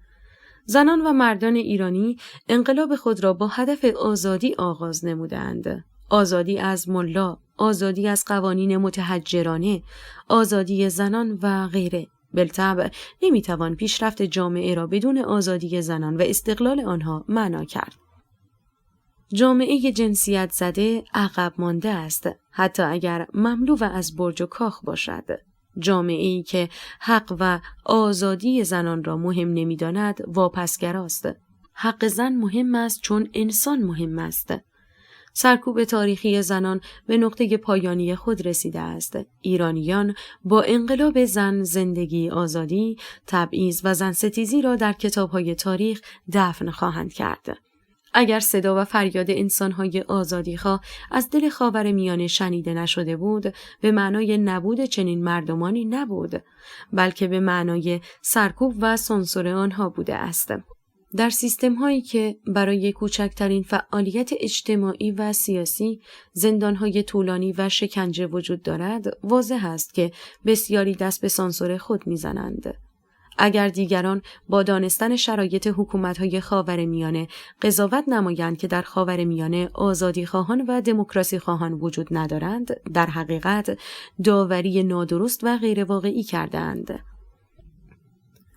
حکومت اسلامی برای کوچکترین فعالیت قابل تصور، انسان‌های آزادیخواه را چندین دهه با حکم قضایی در زندان‌ها حبس می‌کند. در چنین شرایطی برخی خود را محدود و سانسور می‌نمایند و برخی فداکارانه به مبارزه ادامه می‌دهند. به عنوان نمونه، حکومت اسلامی برای صبا کردافشاری، دختری که پیاده روی بدون حجاب اسلامی داشته، حکم 24 سال زندان را صادر کرده است. یا مرضیه یوسف زاده، شهروند 26 ساله اهل مهاباد، قبل از اینکه اعتراضات آغاز شود به تنهایی با پلاکاردی که روی آن اسم مهسا امینی نوشته شده بود، در حال راهپیمایی مسالمت‌آمیز تک نفره بوده که دستگیر شده و به 15 سال زندان محکوم شد. این اعداد سالهای زندگی یک انسان است که به خاطر استفاده از حق خویش چنین به خطر افتاده است. این اعداد و ارقام کلمه ای گذرا نیست که گفته شود و فراموش شود. برای گذشت هر سال از این اعداد، قهرمان زندانی ملت ایران 365 روز انتظار می کشد تا دوباره محیط خارج از زندان را تجربه کند، دوستانش را ملاقات کند. وی مبتلای به اضمحلال روانی تدریجی می شود. ما از میزان توهین و تحقیری که تحمل می نماید بی خبریم. اینکه وی با هر بدرفتاری و دشنامی چگونه ممکن است در خود فرو بریزد. او بهترین سالهای عمر خود و جوانی خیش را از دست خواهد داد. ذهن وی مالامال درد هر روزه می شود که قابل درک برای بقیه نیست و دیگران بیخبر از احساسات و دلتنگی های وی خواهند بود. اوست که غریبانه در وطن خود و در گوشه‌ای محبوس خواهد بود. چنین اتفاقی نیز عذاب مضاعفی را برای مردمانی که دل در گروی آزادی و دموکراسی دارند به وجود می آورد. آنها با دیدن چنین اتفاقاتی، حبس و شکنجه و اعدام برای بهترین دوستان و همرزمانشان متحمل رنج و اندوه غیر قابل وصفی می شوند. چنین اتفاقاتی پیامد مبارزه با رژیم تروریست اسلامی است. ملایی که از جنایت برای اهداف خود استفاده می کند، حتی شکنجه جنسی را ابزار مبارزه و ترس افزایی قرار داده است. تمام قوانین اخلاقی و بین المللی را همزمان نقض می کند. ملایان با جنگ روانی علیه ملت ایران تجاوز جنسی را جزو تکنیک‌های عملیات روانی خود قرار داده‌اند. همانگونه که روس‌های متجاوز در جنگ اوکراین هم چنین روشی را با سبوعیت و وحشیگری به اجرا درآوردند تا بتوانند اوکراینی‌ها را شکست دهند و انسجام روانی مبارزاتی آنان را در هم بشکنند که البته نتوانستند و خار و بی‌اعتبار شدند. باور اوکراینی‌ها به ارزش‌های خود روس‌ها را در هم شکست و فراری داد. حکومت اسلامی نیز چنین روشی را به عنوان یکی از شیوه‌های سرکوب و جنگ روانی انتخاب نموده است. به عنوان نمونه، قهرمان ایرانی آرمیتا عباسی، دختر 22 ساله‌ای که در جریان اعتراضات خیابانی دستگیر شده بود را مورد تجاوز جنسی قرار دادند و بعد از اینکه به بیمارستان منتقل کردند، ظرف 24 ساعت قبل از اینکه خانواده وی بتوانند با او ملاقات کنند، وی را خارج و به مکان نامعلومی منتقل کردند. طبق اسناد مختلفی که منتشر شد و پس از بررسی تفصیلی CNN نسبت به اعتراضات و بازداشت‌ها به صورت آشکار تایید نمود که حکومت اسلامی از ابزار شکنجه جنسی برای ترور روانی دموکراسی خواهان استفاده می‌کند. در این گزارش تحقیقی اشاره شده بود که بسیاری از شکنجه‌های جنسی فیلمبرداری شده است تا افراد آزاردیده کلمه و سخنی علیه رژیم و علیه تجاوزی که اتفاق افتاده بر زبان جاری نکنند.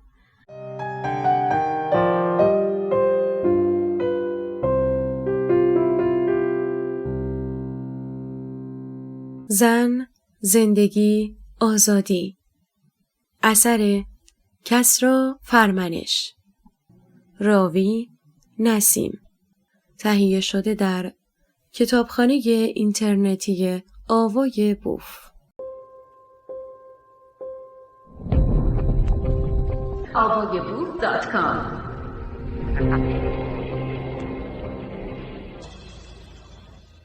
بربریت و رذالت رژیم اسلامی باعث می شود که در برابر خواست برابری جنسیتی از سوی مردم با ابزار شکنجه جنسی پاسخ دهد. این است واقعیت عریان ملایان و سپاهیان تروریست که به 1001 ترفند سعی در مخفی و پنهان کردنش می نمودند. به دختران و کودکان سرزمین تجاوز می نمایند که چرا گفته‌اند آزادی، دقیقاً همان انتظاری که از ماهیت و سرشت ملایان و سپاهیان متوقع بود. بدین گونه علاوه بر ایجاد رعب و وحشت در میان مردم ایران، سعی در عملیات روانی و شکستن روحیه مقاومت آنان دارند.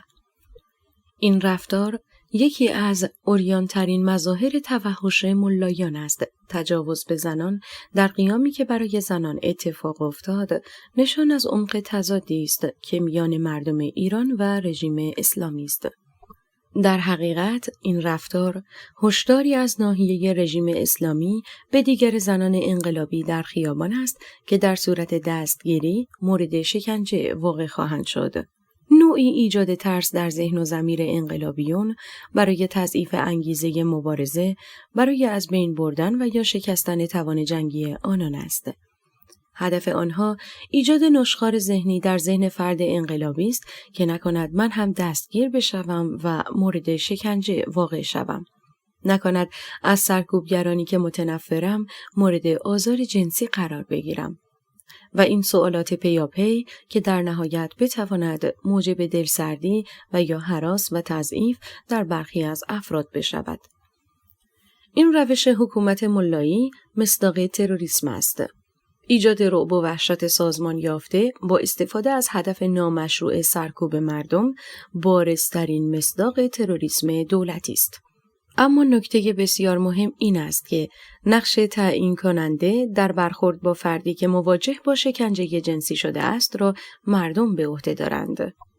او قهرمان کشور است، زیرا همانطور که فردی کشته می شود و در عین حال قهرمان ملی مردم ایران است، شخصی زخمی می شود و نماد آزادگی و شجاعت ملت ایران است. فردی که به او تجاوز شده می بایست در دیدگاه مردم هیچ تفاوتی با آنها نداشته باشد. فردی که مورد تجاوز قرار گرفته و متحمل آزار و اذیت بوده است، هزینه آزادی را با تن و روان خود پرداخته و قهرمان ملی و نماد و سمبل شجاعت است. او اسطوره و جان ایرانیان است. او خالص‌ترین مجسمه از آزادی و آزادگی است. دیدگاه‌های جنسیت زدگی غلط و سنتی به موضوع تجاوز همواره فرد آزاردیده را حذف و یا منزوی می‌نماید، حتی قبل از اینکه هجوم افکار آزاردهنده موجب تنش روانی وی شود. تأثیرگذاری شکنجه جنسی در جامعه وابستگی به میزان فرهنگ جنسیت زدگی همان جامعه دارد. اگر رابطه جنسی جزو موضوعات تابو و ممنوع قلمداد شود، در این صورت استفاده حکومت از ابزار شکنجه جنسی برای ارعاب عمومی و یا عملیات روانی بیش از حد به فرد آزاردیده لطمه خواهد زد. رژیم جامعه جنسیت زده را آسان‌تر کنترل خواهد کرد. البته که نتیجه معکوس نیز برای ملایان وجود دارد، زیرا مردمان در موضع مخالفت خود نسبت به رژیم قاطع‌تر و راسخ‌تر خواهند شد. هر جنایتی انگیزه مبارزه را میتواند دوچندان نماید و رژیم را در سطح جهان نیز بی‌حیثیت و اعتبار نماید. ماهیت واقعیش را در پیشگاه ملت‌ها و دولت‌ها به نمایش بگذارد. بنابراین دیدگاه‌ها و عرف‌های غلط و جنسیت زده نه فقط در زندگی روزمره تأثیر منفی خواهد داشت، بلکه ابزار ملایان در عملیات روانی علیه ایرانیان خواهد بود. فرهنگ پیشتاز و مدرن است که ملایان را خلع سلاح خواهد کرد. اساساً انقلاب برای از بین بردن دیدگاه‌های جنسیت زده و حذف چنین تصورات غلطی است. برای دفاع از کرامت و آزادی زنان است. در محیطی که نیمی از مردم جامعه یعنی زنان در اسارت نظام مرد سالارانه و دینخویانه باشند، رشد و توسعه توهم خواهد بود. چنین نظامی فردیت زنان را دشمن اصلی ایده های خویش می‌پندارند، در صورتی که زنان قبل از نمایندگی کردن از عناوین اجتماعی افراد مستقل دارای فردیت هستند. اینکه زنی دختر و خواهر و مادر و همسر است جزو مؤلفه ها و ویژگی های تعریف زن نیست. زن فرد است، زن خودش است. برچسب‌های اجتماعی بدون توجه به فردیت زن عامل مؤثری در انواع و اقسام تبعیض هاست. به تعبیری دیدگاه حکومت اسلامی زن را زیر مجموعه افراد دیگر خانواده تعریف کرده است. قرار دادن افراد در چارچوب‌های از پیش تعیین شده و محول کردن وظایف مشخص و انتخاب نشده چیزی جز سرکوب فردیت زنان نیست. در چنین شرایطی امکان رشد فردی و اجتماعی زنان از بین خواهد رفت. وظایف مادرانه و همسرانه را به شکلی تعریف می‌کنند که مانع از رشد شخصیت وی باشد. نه پدر و نه شوهر و نه برادر حق از بین بردن حریم خصوصی و حق استقلال زنان را ندارد. آنها حقی در محدود کردن زنان به بهانه جنسیت وی ندارند. زنان همان گونه که می اندیشند زندگی خواهد کرد و نه آنطور که پدر یا خانواده می اندیشند. اگر محدودیت قانونی مشروع است برای همه است و اگر آزادی است برای همه است. شاخصهای توسعه فردی نیز به صورت توامان شامل زنان و مردان می شود. اینکه زنان بخواهند به یک الگو و نسخه بهتر از خود تبدیل شوند، اینکه فرصت داشته باشند اهداف خویش و استعدادهای خود را کشف و پیگیری نمایند، بالطبع انتخاب خودشان است و نه دیگران.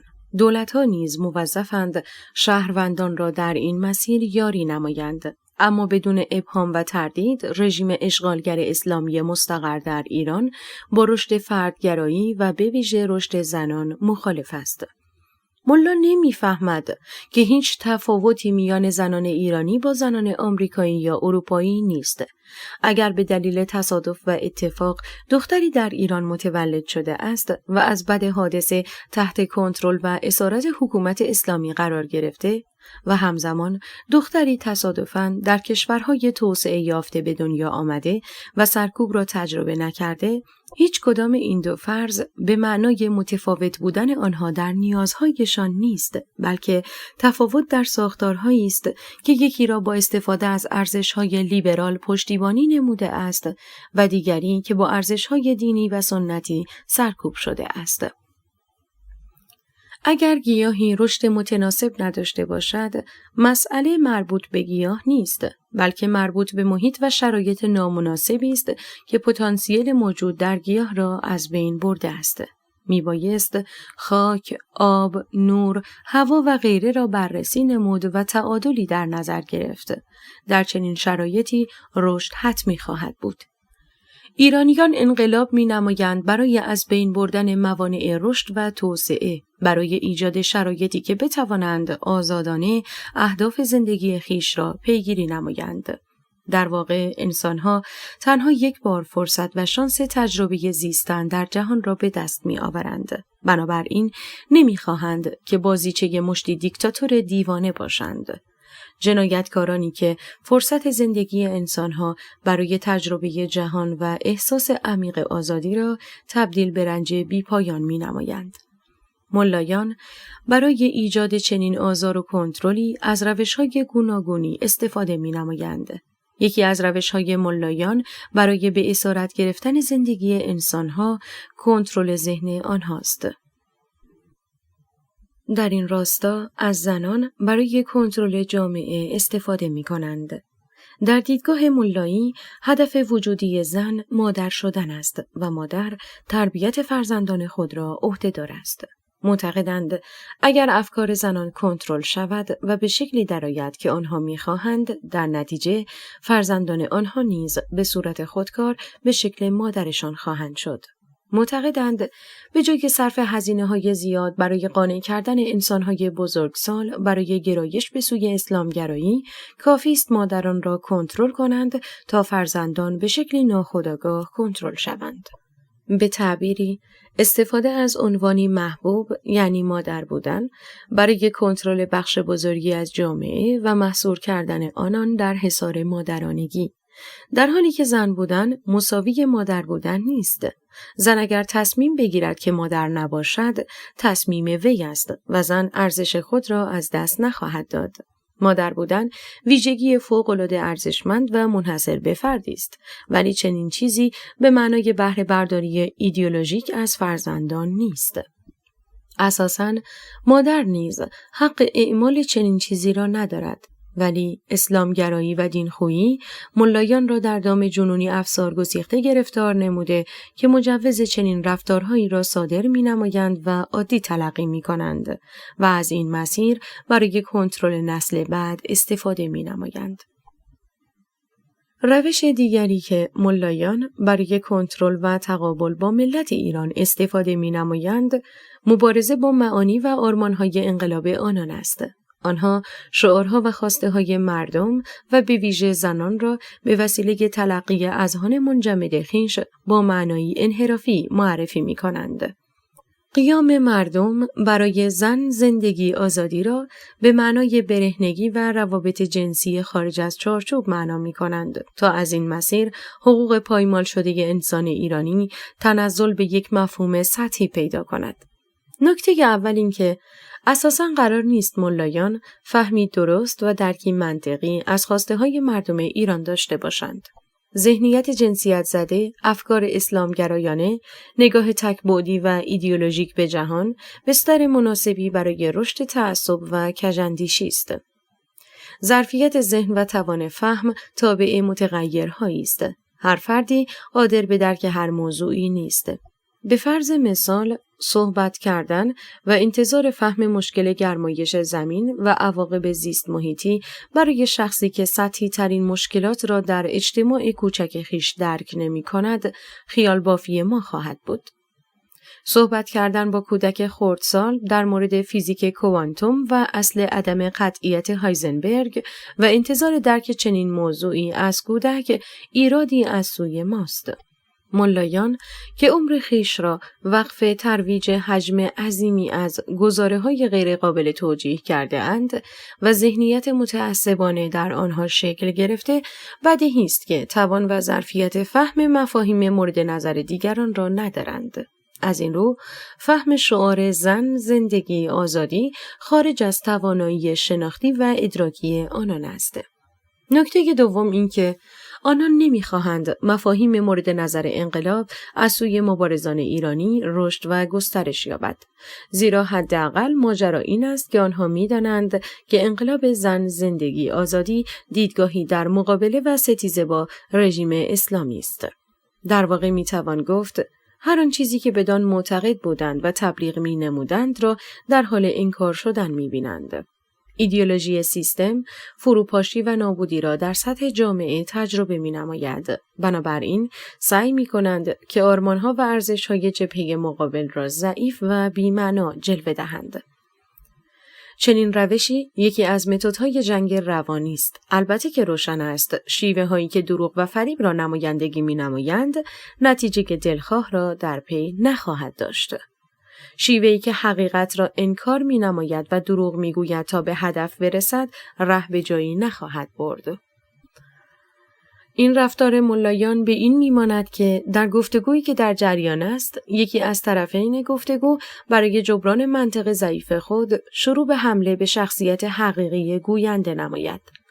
چنین حمله ای نه برای آشکارسازی حقیقت، بلکه برای انحراف مذاکره از موضوعی مشخص و غبارآلود کردن فضای گفتگو به سوی حاشیه‌ای غیر مرتبط است. ملایان می‌خواهند افکار غلط و منطق ضعیف خود را به وسیله فرافکنی و تحریف و دروغ پراکنی جبران نمایند. چنین روشی البته که نفعی برایشان ندارد، بلکه گواه دیگری خواهد بود بر رذالت و تعفن ذهنشان. منطق تبعیض جنسیتی و نظام اعتقادی انسان ستیز چاره‌ای جز سطحی نشان دادن منطق مخالفانش ندارد. نکته سوم، مفهوم بدن زن در فرهنگ اسلامی تابو و ابزار سیاست ورزی ملایان است. در واقع با وجود حق انتخاب پوشش آزاد، آخوندها دیگر نمی‌توانند از بدن زنان برای مقاصد مذهبی و سیاسی خود استفاده نمایند. بر مبنای دیدگاه ملایان، زنان میبایست سیاهی لشکر اسلامگرایی باشند. اگر چنین وظیفه و نقشی از سوی زنان رعایت نشود، قدرت نمایی ایدئولوژیک ملایان در کوی و برزن به خط پایان میرسد. آنان زنان پوشیده را سرباز ایدئولوژی خیش معرفی می‌نمایند. چادرها و پوشش‌های غلیظ بانوان را نشان از تایید و تقویت اسلامگرایی می‌دانند. در واقع با وجود زنان آزاد و مستقل و سکولار، چنین سوء استفاده‌هایی نفس‌های پایانی خود را خواهد کشید. پوشش آزاد به معنای نابودی اتوریته و اقتدار پوشالی رژیم در اسلامی نشان دادن جامعه دارد. نکته چهارم، ملایان همواره در محدودیت‌های خود بافته زندگی نمودند و میزان نداشته‌های آنان و مرزکشی‌های اجتماعی و رفتاری که در زندگی داشته‌اند به بسیاری بوده است. کثیری از آنها در ذهنیت آگاهانه و ناآگاهانه خود عقده و حسرت ارتباط میان مردان و زنان را حمل می‌نمایند. آنها خود را با دیدگاه شریعت محدود نموده‌اند و نمی‌توانند تحمل کنند که دیگران با داشتن آزادی امکان برقراری روابط رضایت‌آمیز و بهتری را داشته باشند. اینکه ملایان و همفکرانشان محدود به مرزهای دین هستند، آنها را به حسرت و افسوسی کشانده که بازنمایی آن در رفتارهای پرخاشگرایانه و ضد زن خود را نشان می‌دهد. ملایان همه مردم را محدود می‌خواهند. منطق آنان این است که اگر ملا و اسلامگرایان محدودند، در نتیجه میبایست همه مردم جامعه محدود باشند. اگر من نتوانم به جهت باورهای خود آزاد زندگی کنم، دیگران هم حق زندگی آزادانه را ندارند. و زمانی که جامعه را هم شکل خود کنند، شادی و رضایت را تجربه می‌نمایند. چنین دیوانگانی طبیعی است که شعار آوانگارد زن زندگی آزادی را بر اساس عقده‌های زندگی شخصی خویش معنا و تفسیر می‌نمایند. زندگی توأم با افسردگی و محدودیت از ملایان جنبندگان شروری ساخته که دخالت در روابط انسانها را حق مسلم خود می‌پندارند. نکته پنجم، برهنگی موضوعی است که رژیم اسلامی برای تفسیر پوشش آزاد انتخاب کرده است. آنها پوشش اسلامی را مصادره به مطلوب کرده و به معنای اسلامی بودن کشور قرار دادند، در حالی که حتی پوشش با حجاب برخی زنان مسلمان در کشور به معنای اسلامی بودن کشور نیست. ملایان پوشش آزاد که برآمده از حق انسان بر بدن خویش است را برهنگی معنا می‌کنند. اینکه انسان‌ها چه نوعی از پوشش را انتخاب کنند مربوط به خود آنهاست، نه حکومت‌ها. شهروند جامعه تعیین کننده شکل و مدل پوشش خویش است. دین و سنت و دولت هیچ اعتباری در تعیین شکل تنپوش مردم ندارد. نظر دیگران نیز هیچ اعتباری در انتخاب مدل پوشش دیگران ندارد. چنانچه نظر دیگری در مورد نوع پوشش من الزام آور باشد، به یقین نظر من هم در مورد نوع پوشش او الزام آور خواهد بود. اگر او حجاب اسلامی یا پوشیده بودن بدن را درست می‌پندارد، ممکن است دیگری عریان بودن را درست بپندارد. در نتیجه هزاران معیار مختلف الزام آور خواهیم داشت که نه تنها قابلیت اجرا ندارد بلکه تجاوز به حریم شخصی دیگران نیز محسوب می شود. پوشش آزاد به معنای پوشش آزاد است، نه تجویز نسخه‌ای پیشینی. آیا ممکن نیست عده‌ای لباس کمی بپوشند و هنجار جامعه را به هم بزنند؟ بله، ممکن است، اما انتخاب پوشش باز یا کوتاه حق آنان است. بخشی از جامعه می‌خواهند لباس کوتاه یا کمی داشته باشند، به دیگران ارتباط موجهی نخواهد داشت. خوی تجاوز اگر عادی بشود، دخالت در زندگی انسان‌ها نیز معمول و عرف به نظر خواهد رسید. در بسیاری از کشورهای توسعه یافته، قانونی برای الزام پوشش حداقلی هم نیست، چه رسد به پوششی خاص. خود مردم جامعه بنابر ملاحظات خود و انتخاب خویش از لباس استفاده می‌کنند.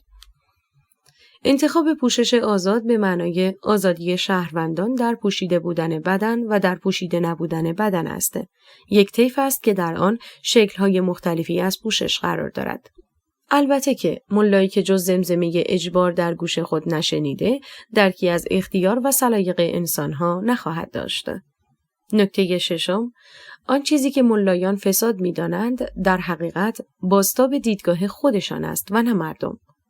آنان پوشش آزاد را برای زنان فساد می‌دانند. مسئله این است که اساساً چنین تفسیری با تعبیر دیگران متفاوت است.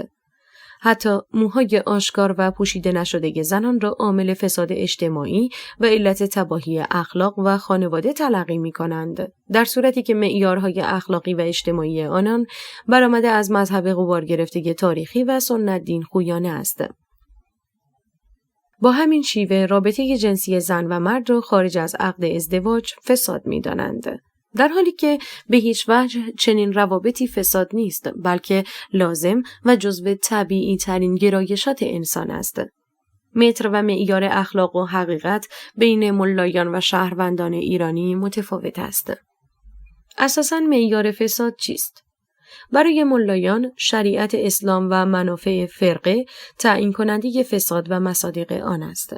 اگر به عنوان نمونه در مورد آزادی بیان سوال بشود که چرا آخوندهای شیعی توان ابراز نظر آزادانه خود در تبلیغ شریعت و سیاست را در ایران دارند، اما مخالفان آنها چنین حق و امتیازی را ندارند، جواب آنها این است که سخنان مخالفان باعث گمراهی و فساد مردم جامعه خواهد شد.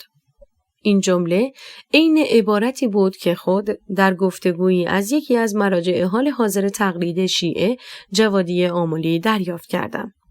آزادی بیان که حق مسلم است تبدیل به موضوع فسادآوری می شود. در حقیقت فساد مفهوم و ملعبه همیشگی است تا در مقابل هر موضوعی که باعث تضعیف جایگاه و موقعیتشان بشود مورد استفاده قرار گیرد. با چنین فهمی از فساد، هر رفتار متعارض با تفکر ملایی فساد خواهد بود. چنین بیمارانی اساساً حق تعریف مفهوم و مصادیق فساد را ندارند. از این رو، ملت ایران از اساس معیارهای حکومت اسلامی را به شکلی بی‌سابقه مورد انکار قرار داده است. ایرانیان معیار فساد را با شاخصهای ملایی نمی‌سنجند. اساساً معیار فساد در هر حوزه سنت و ملا و دین نیست. ایرانیان انقلابی را فریاد می‌زنند که مغز و اساسش خردگرایی است. انسان مدرن بر اساس خرد جمعی و خرد فردی در مورد ارزش‌گذاری‌های خویش تصمیم گیری می‌نماید. برای تعیین اینکه چه چیزی فساد است و یا فسادآور است، نیاز به شواهد و مدارک بسیار زیادی است که قابلیت راستی آزمایی عینی و استدلال منطقی را دارا باشد. اینکه ملا چشمان خود را ببندد و دهان را باز کند و با صدایی بلند و بی‌محتوا و با اتکا به چند کتاب تاریخی زندگی انسان مدرن را فساد بنامد، برآمده هذیان و توهم خود حق پنداری مطلق و ایدئولوژیک است. 3 مفهوم به کار برده شده در شعار انقلاب ایرانیان که عبارت باشد از زن، زندگی، آزادی، 3 مفهوم منعطف به هم است. این 3 مفهوم از هم جدا نیستند. هر کدام از این واژگان به دیگری ربط مستقیم دارد. زندگی بدون آزادی بی‌معناست. همانگونه که آزادی منهای رعایت حق زنان آزادی نیست. زندگی بدون برابری میان انسانها همانقدر بی محتوا می شود که آزادی فارغ از زندگی مطلوب. در هر یک از این مفاهیم دیگری نقش خود را به وضوح نشان می دهد. آزادی برای همه مردم جامعه است و نه برای جنسیتی خاص. آزادی برای همه مردم کشور است و نه ایدئولوژی مخصوص. سخن از آزادی شامل همه می شود بدون تبعیض و نابرابری. بدیهی است که در ایران چه مرد و چه زن و چه جنسیت‌های مختلف هیچ کدام سهمی از آزادی نداشتند، اما حتی در نداشتن آزادی نیز مثل یکدیگر نبودند. برخی محدودیت شدیدتری را تجربه کرده‌اند. شرایط و محدودیت‌های خانواده قابل وصف با هیچ کلمه و واژه‌ای نیست. دشوارترین محدودیت‌ها و تنگناهای ممکن را تجربه کرده‌اند. آنها وجود محدودیت و اختناق را بیشتر از مردان لمس کرده‌اند. در زندان‌ها نیز همه زندانی هستند، اما در شرایط زندان برخی محدودیت‌های بیشتری را لمس می‌کنند. در هم شکستن و نوسازی این زندان بزرگ که به دست ملایان تبدیل به جهنمی غیرقابل تحمل شده، هدف اساسی و مسیر روشن انقلاب است. با فرض نبود آزادی، امکان وقوع هر شکلی از ناعدالتی و فساد وجود دارد، زیرا همان افرادی که با فساد مبارزه خواهند کرد، آزاد نخواهند بود که اقدام نمایند. بی‌عدالتی‌ها یکتازی خواهد نمود و کسی اجازه جلوگیری از آن را نیز نخواهد داشت. به همین دلیل، کارل پوپر، فیلسوف خوشفکر لیبرال، بیان می‌نماید: اگر مرا به انتخاب بین عدالت و آزادی مخیر کنند، من آزادی را انتخاب می‌کنم. چرا که در یک جامعه آزاد غیر عادلانه، من آزادی دفاع از عدالت را دارم. ولی در یک جامعه که به نام عدالت آزادی مرا گرفته باشند، اگر عدالت محقق نشود، من آزادی اعتراض را هم ندارم. انسان آزاد متولد می شود و آزادی جزو حقوق بنیادین وی است. اگر در برخی کشورها اجرایی نمی شود، به معنای این نیست که انسانها دارای چنین حقی نیستند، بلکه به معنای وجود شرایطی است که مانع استفاده از حق اساسی انسان شده است. حکومت‌ها موظفند مسیرهای اعمال آزادی انسانها را فراهم بنمایند. دولت‌ها تأسیس می‌شوند تا مدیریت جامعه را به گونه‌ای انجام دهند که آزادی‌های شهروندان تا جای ممکن نسبت به هم تزاحم پیدا نکند، بلکه مکانیزمی وجود داشته باشد که تا هرچه بیشتر شهروندان آزادی خویش را اعمال کنند و هرچه کمتر محدود باشند. در صورت از بین رفتن آزادی انسان توسط دولت‌ها، در واقع نهادی که برای اجرای امن آزادی‌های اساسی به وجود آمده بود، تبدیل به ضد خود می‌شود. در چنین صورتی شهروندان حق دارند مانع را به هر شیوه و متناسب با وضعیت از مسیر خود حذف نمایند، زیرا آزادی قابل معامله نیست. بدون آزادی زندگی انسان به سمت بی‌معنایی سوق پیدا می‌نماید. استعدادها نابود و مردمان ناامید خواهند شد. انسان فاقد آزادی خودش نیست، بلکه آن دیگری است. بدون آزادی ما خودمان نیستیم. ظواهر و رفتارهای تحمیل شده ما را نمایندگی نمی کنند، بلکه اندیشه و سلیقه تحمیل شده را بازنمایی می نمایند. وجود آزادی به ما اجازه می دهد تا شخصیت واقعی و سلایق خویش را به اجرا درآوریم. بدون آزادی ما خود را در سیاه‌چاله‌ای خواهیم یافت که همه چیز تاریک و وحشتناک است، در حالی که برون ریزی و اجرای نگرش و خواسته های انسان است که وی را به آرامش و رضایت خاطر می رساند. به همین دلیل است که میزان شادی و رضایت از زندگی در کشورهای توسعه یافته و دموکراتیک به مراتب بیشتر از کشورهای استبداد زده است. اگر شهروندان کشورهای اسکاندیناوی همواره جزو شادترین جوامع شناخته می‌شوند، به دلیل وجود مکانیزم‌هایی است که احساس سرکوب و کنترل شدن را از بین برده و شرایط اظهار و برونریزی فکر و ذوق و هنر را فراهم نموده است.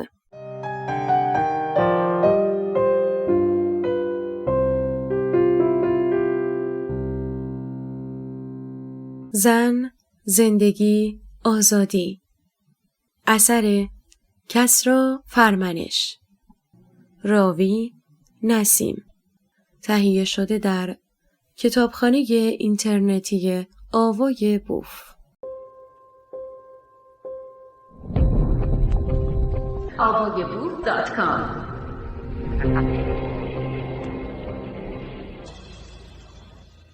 اگر مقایسه ای نماییم میان حس فردی که در زندان است با حس شادی همان فرد در زمان رهایی از زندان، تفاوت دو حالت روانی در دو موقعیت متفاوت تأثیر آزادی بر شاد زیستن را بهتر می‌نماید. میزان آزادی با میزان شادی انسان رابطه مستقیم دارد. جامعه آزاد جامعه شادی خواهد بود. آزادی همه چیز را تحت تأثیر قرار خواهد داد. همه چیز را زلالتر و شفافتر خواهد نمود. از رفتار شخصی میان ما تا نظام کشورداری. دیکتاتورها با دانستن فواید آزادی سعی در حذف آزادی ها می نمایند. زیرا آنها جامعه را شاد و شفاف نمی خواهند. در حقیقت آزادی بستر شفافیت را فراهم می کند و شفافیت عامل سقوط دیکتاتورهاست. مفهوم آزادی در شعار انقلاب ناظر به همه انواع آزادی است، از آزادی‌های فردی تا آزادی‌های سیاسی و اقتصادی. آزادی در مقابل دخالت‌های دولت تا آزادی در مقابل بخش خاصی از جامعه که به وسیله رانت مذهبی به خود اجازه دخالت در زندگی دیگران را می‌دهند. نهادها و دولت‌های استبدادی آزادی‌های به حق شهروندان را عامدانه از بین می‌برند تا فضا را برای کنترل حضور خودشان مهیا نمایند. با دخالت‌های خود در حوزه عمومی و خصوصی جامعه را کنترل می‌نمایند. دیکتاتورها می‌دانند شهروندان هرچقدر آزادتر باشند، دولت همان اندازه محدودتر خواهد بود. نفوذ بیشتر دولت‌ها در جامعه به معنای آزادی‌های کمتر و اختناق بیشتر است. جامعه نیاز به دولت حداکثری ندارد، بلکه نیاز به آزادی حداکثری دارد. دیکتاتورها جاه طلبی خود را با تشکیل دولت‌های عریض و طویل دنبال می‌کنند، در حالی که وجود دولت‌های بزرگ به معنای آزادی کمتر و فساد بیشتر است. یکی از اهداف دموکراسی‌های پیشرفته کاهش نفوذ دولت و آزادی‌های بیشتر است.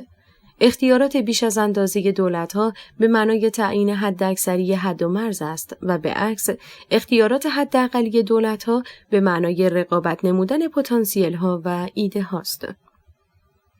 بسیاری ممکن است دخالت حکومت‌ها در جنبه‌های زندگی مردم را نیک بپندارند، زیرا منظور آنها مداخله خیرخواهانه دولت است، در صورتی که شر بزرگ از تجمیع تمام قدرت‌های ممکن در یک نهاد برمیخیزد. زمانی که اقتصاد و فرهنگ و آموزش و نیروی نظامی و نظام اداری و غیره تحت نفوذ و کنترل دولت‌ها باشند، بدون تردید رقابت و شکوفایی نابود خواهد شد. شهروندان دموکراتیک نهادهای مربوط به خودشان را در جامعه تولید می‌کنند، همچنان که در کشورهای توسعه یافته مردم جامعه هستند که اقتصاد و زیرساخت‌های اجتماعی را می‌آفرینند. با رقابت مردم است که سطوح مختلف کشور اداره می‌شود. دولت‌ها نقش تنظیم کننده روابط آن هم در حد ضرورت را خواهند داشت. نقش بیش از حد دادن به حکومت و حذف شهروندان از مدیریت جامعه در نهایت به یک اختناق وحشتناکی تبدیل می شود که قابل مهار نیست. دولتی که سلاح به دست دارد و سرکوب می کند، دولتی که اقتصاد را کنترل می کند و معترضان را تهدید می نماید، حکومتی که سیاست را کنترل می نماید و مخالفان را از بین می برد، حکومتی که در زندگی خصوصی شهروندان دخالت می کند و پاسخگو نیست، هیچ دستاوردی جز تباهی زندگی شهروندان به بار نخواهد آورد. چنین فجایعی در بسیاری از جوامع افتاده و می افتد، زیرا دولت‌ها و حکومت‌ها اختیارات گسترده دارند، بزرگ و غیرقابل کنترل شده اند. اگر دولت‌ها کوچک و دست آنها از اقتصاد کوتاه باشد و مجاز به دخالت در زندگی شهروندان نباشند، نمی‌توانند از اقتصاد و ابزارهای نظامی عامل محدود کننده‌ای برای سرکوب شهروندان جامعه درست کنند. در چنین صورتی شهروند قدرت مطلقه است، نه دولت. این شهروند و منابع متعلق به شهروندان است که دولت را تأمین می کند، نه بالعکس. در چنین وضعیتی اگر دولت میل به دیکتاتوری پیدا کند، به وسیله گردش آزاد اطلاعات و رسانه‌ها و آزادی کنش سیاسی می توان دولت را کنترل و ساقط نمود. سقوط برخی دولت‌ها که میل به خودکامگی پیدا نموده اند، مدیون آزادی هست که از پیش وجود داشته است. آزادی پیشینی باعث شده که قبل از تشکیل اختناق جلوگیری به عمل آید. بنابراین دیکتاتورها آزادی‌های شهروندان را با وضع قوانین و دخالت خود محدود می‌نمایند تا در نهایت سقوط را تجربه نکنند. رژیم اشغالگر اسلامی در ایران نیز چنین فهمی داشته است. معتقد به دولت حداکثری بوده و نظام بوروکراتیک بزرگی را ایجاد نموده است.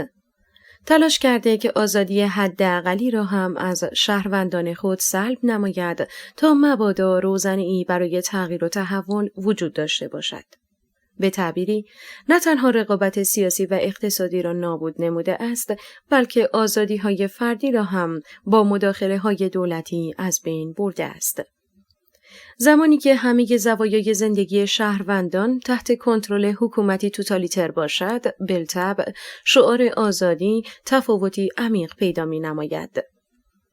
در چنین حالتی آزادی ناظر به تمام ابعاد زندگی است، از مدل زندگی خصوصی تا رقابت سیاسی. البته که مقدمه چنین آزادی‌هایی رهایی از شر تعفن آوری به نام حکومت اسلامی است. از آنجایی که حکومت اسلامی قابلیت اجرای دموکراسی و آزادی را ندارد، شعار آزادی از ناحیه مردم به معنای حذف و سقوط رژیم است. مفهوم آزادی به معنای تعبیر سخیف و تحریف شده نزد ملایان نیست. آنان آزادی را مانند شعار زن به ابتذال کشیده و معنا می کنند. ذهن ایدئولوژی زده ملا آزادی را به معنای بیبندوباری و عدم تعهد انسان معنا می نماید، در صورتی که آزادی به معنای قدرت گزینش و تعهد اختیاری و آگاهانه نسبت به چیزی است. انسانی که آزاد نیست، تعهدش واقعی نیست. انتخاب شیوه‌ای از زندگی که به صورت اجباری و تحمیل شده وجود دارد، تعبیری جز از خود بیگانگی انسان نخواهد بود. ملا آزادی را بی‌بندوباری معنا می‌نماید. در واقع منظور از بند محدودیت هاست و منظور از بار تعهد هاست. در صورتی که ملایان نمی‌توانند محدودیت ها را تشخیص دهند و نه حق تعیین تعهدات را دارند. مرزکشی‌های رفتاری و التزام به تعهدات دارای شرطی است که اساسش آزادی است. بدون وجود آزادی، محدودیت و تعهد بی‌معناست. محدودیت یعنی آزادی عمل تا مرزی مشخص، نه وجود حد و مرزهای بی انتها و بی پایان. آزادی معنابخش محدودیت است، نه اینکه محدودیت آزادی را تعریف نماید. اسلامگرایانی که فهمی از آزادی ندارند، چگونه مرز آزادی را تعیین می نمایند؟ ملایانی که فقط با خدا و دین معامله می کنند، چگونه حرف از تعهدات بین انسانی می زنند؟ آنها که خود را در مقابل مردم پاسخگو نمی‌دانند و مدعی هستند که مشروعیت خیش را از خدا می‌گیرند، تعهدی به مردم ایران نخواهند داشت. دولت را ساختاری برآمده از خواست مردم نمی‌دانند که التزام به رعایت و تعهد به حق مردم داشته باشند. آنها کنترل بر منابع انسانی و طبیعی کشور را فرصتی برای بسط و گسترش اسلام می‌دانند. پتانسیل‌های انسانی و غیر انسانی کشور ایران را در خدمت اسلام و گروه‌های نزدیک به خود قرار داده‌اند. تعهدی میان آنان و مردم ایران نیست. نتیجه بندوبار ملایی در مصداق تبدیل شده است به مرزکشی‌ها و محدودیت‌های دینی و سیاسی که در خصوصی‌ترین مسائل مردم مانند پوشش شخصی، دخالت و کنترل می‌نمایند. آنها چنین مداخلاتی را مصداق بندها یا محدودیت‌های دینی معرفی می‌نمایند و مصداق بارها و تعهدات دینی هم در مصداق می‌شود، تعهداتی که به هنگام قدرت گرفتن بیان می‌نمودند که تعیین حاکم حق مردم خواهد بود. جمله معروف بنیانگذار رژیم اسلامی خمینی که در مقابل حکومت شاهنشاهی بیان نمود، حتی اگر شاه ایران خدمتگزار مردم باشد و در مسیر رفاه مردم خدمت کند، چنانچه مردم وی را نخواهند باید برود. ولی خود ملا و آخوند در عمل تعهدات خود را با به رگبار بستن کودکان ایرانی در پیشگاه دیدگان ملت‌ها و دولت‌های جهان نشان داد. با جنگ افزارهای جنگی مردان و زنان معترض ایرانی را کشتند و حتی اجازه مراسم تدفین را به خانواده‌های آنان ندادند. این مرزکشی و بند و بار و تعهدات آخوند و ملاست. پس بیبند و بارترین جنبنده های موجود که آخوند و ملا باشند حقی در مورد تفسیر مفهوم اصیل و با شکوه آزادی را ندارند. آنها مفاهیم زیبا و پرمعنا را به ابتذال می‌کشند، مانند نوع مدیریت و کشورداری مبتذلی که از خود به نمایش گذاشتند. با برنامه‌های غلط خود، کشوری غنی و ثروتمند را تبدیل به یکی از سوخته‌ترین و ناکارآمدترین کشورها نمودند. جماعتی که به هر کاری دست می‌زنند، نتیجه ای جز نابودی ندارد. به جای روزه و دعا خواندن بر سر قبرها، تبدیل به مدیران تصمیمگیر برای مردمی پیشرو و کشوری تاریخمند شدند. عادت و روش آنها بر این است که کلمات را تهی از مفهوم نمایند تا مقصود مخالفان خود را بی محتوا جلوه دهند. نکته این است که انسان بدون وجود محدودیت و تعهد طبیعی است که مرتکب رفتارهای غلط می شود. اما بیبندوباری مد نظر ملایان اساساً جزو حقوق اساسی و شهروندی مردم است. تعریف آنان از واژه‌ها در قیاس با فهم انسان متعارف هیچ همخوانی ندارد. به فرض مثال، عدم تعهد به ولایت فقیه از منظر یک ملا بیبندوباری است، در صورتی که از منظر انسان ایرانی عدم تعهد به نهاد ولایت فقیه جزو خواسته‌های اساسی وی است. یا اینکه انسان مدرن چند همسری را بیبندوباری می‌داند، اما ملایان چند همسری را جزو حقوق شرعی و قانونی مردان در نظر گرفتند. در نتیجه تفسیر آزادی به بیبندوباری تحریفی مضحک است. اساساً امکان وجود تعریف مشترکی از آزادی میان ملایان و مردم ایران وجود ندارد. تعاریف درست از مفاهیم مهم هستند، زیرا ربط مستقیم به زندگی انسانها پیدا می نمایند. زیرا بر اثر عدم تعریف مشخص و دقیق از مفاهیم، برخی ممکن است به سوی فریبکارانی مانند ملایان و سیاستمداران استبدادخواه میل نمایند. در واقع تمام حقوق و آزادی‌ها و شکل و محتوای مختلف حکومت‌ها برای یک هدف طراحی شده اند و آن رفاه و امنیت انسان هاست. سیستم سیاسی که رسالت اصلی و وظیفه تعیین شده خود را عملی نکند و به دنبال هدفی غیر از رفاه و امنیت و حقوق مردم باشد، نامشروع و بی‌اعتبار است. برای اشاره به هدف تشکیل دولت هاست که واژه زندگی نیز جزو سه مفهوم اصلی شعار انقلاب قرار گرفته است. مفهوم اصیل آزادی در خدمت مفهوم زندگی است.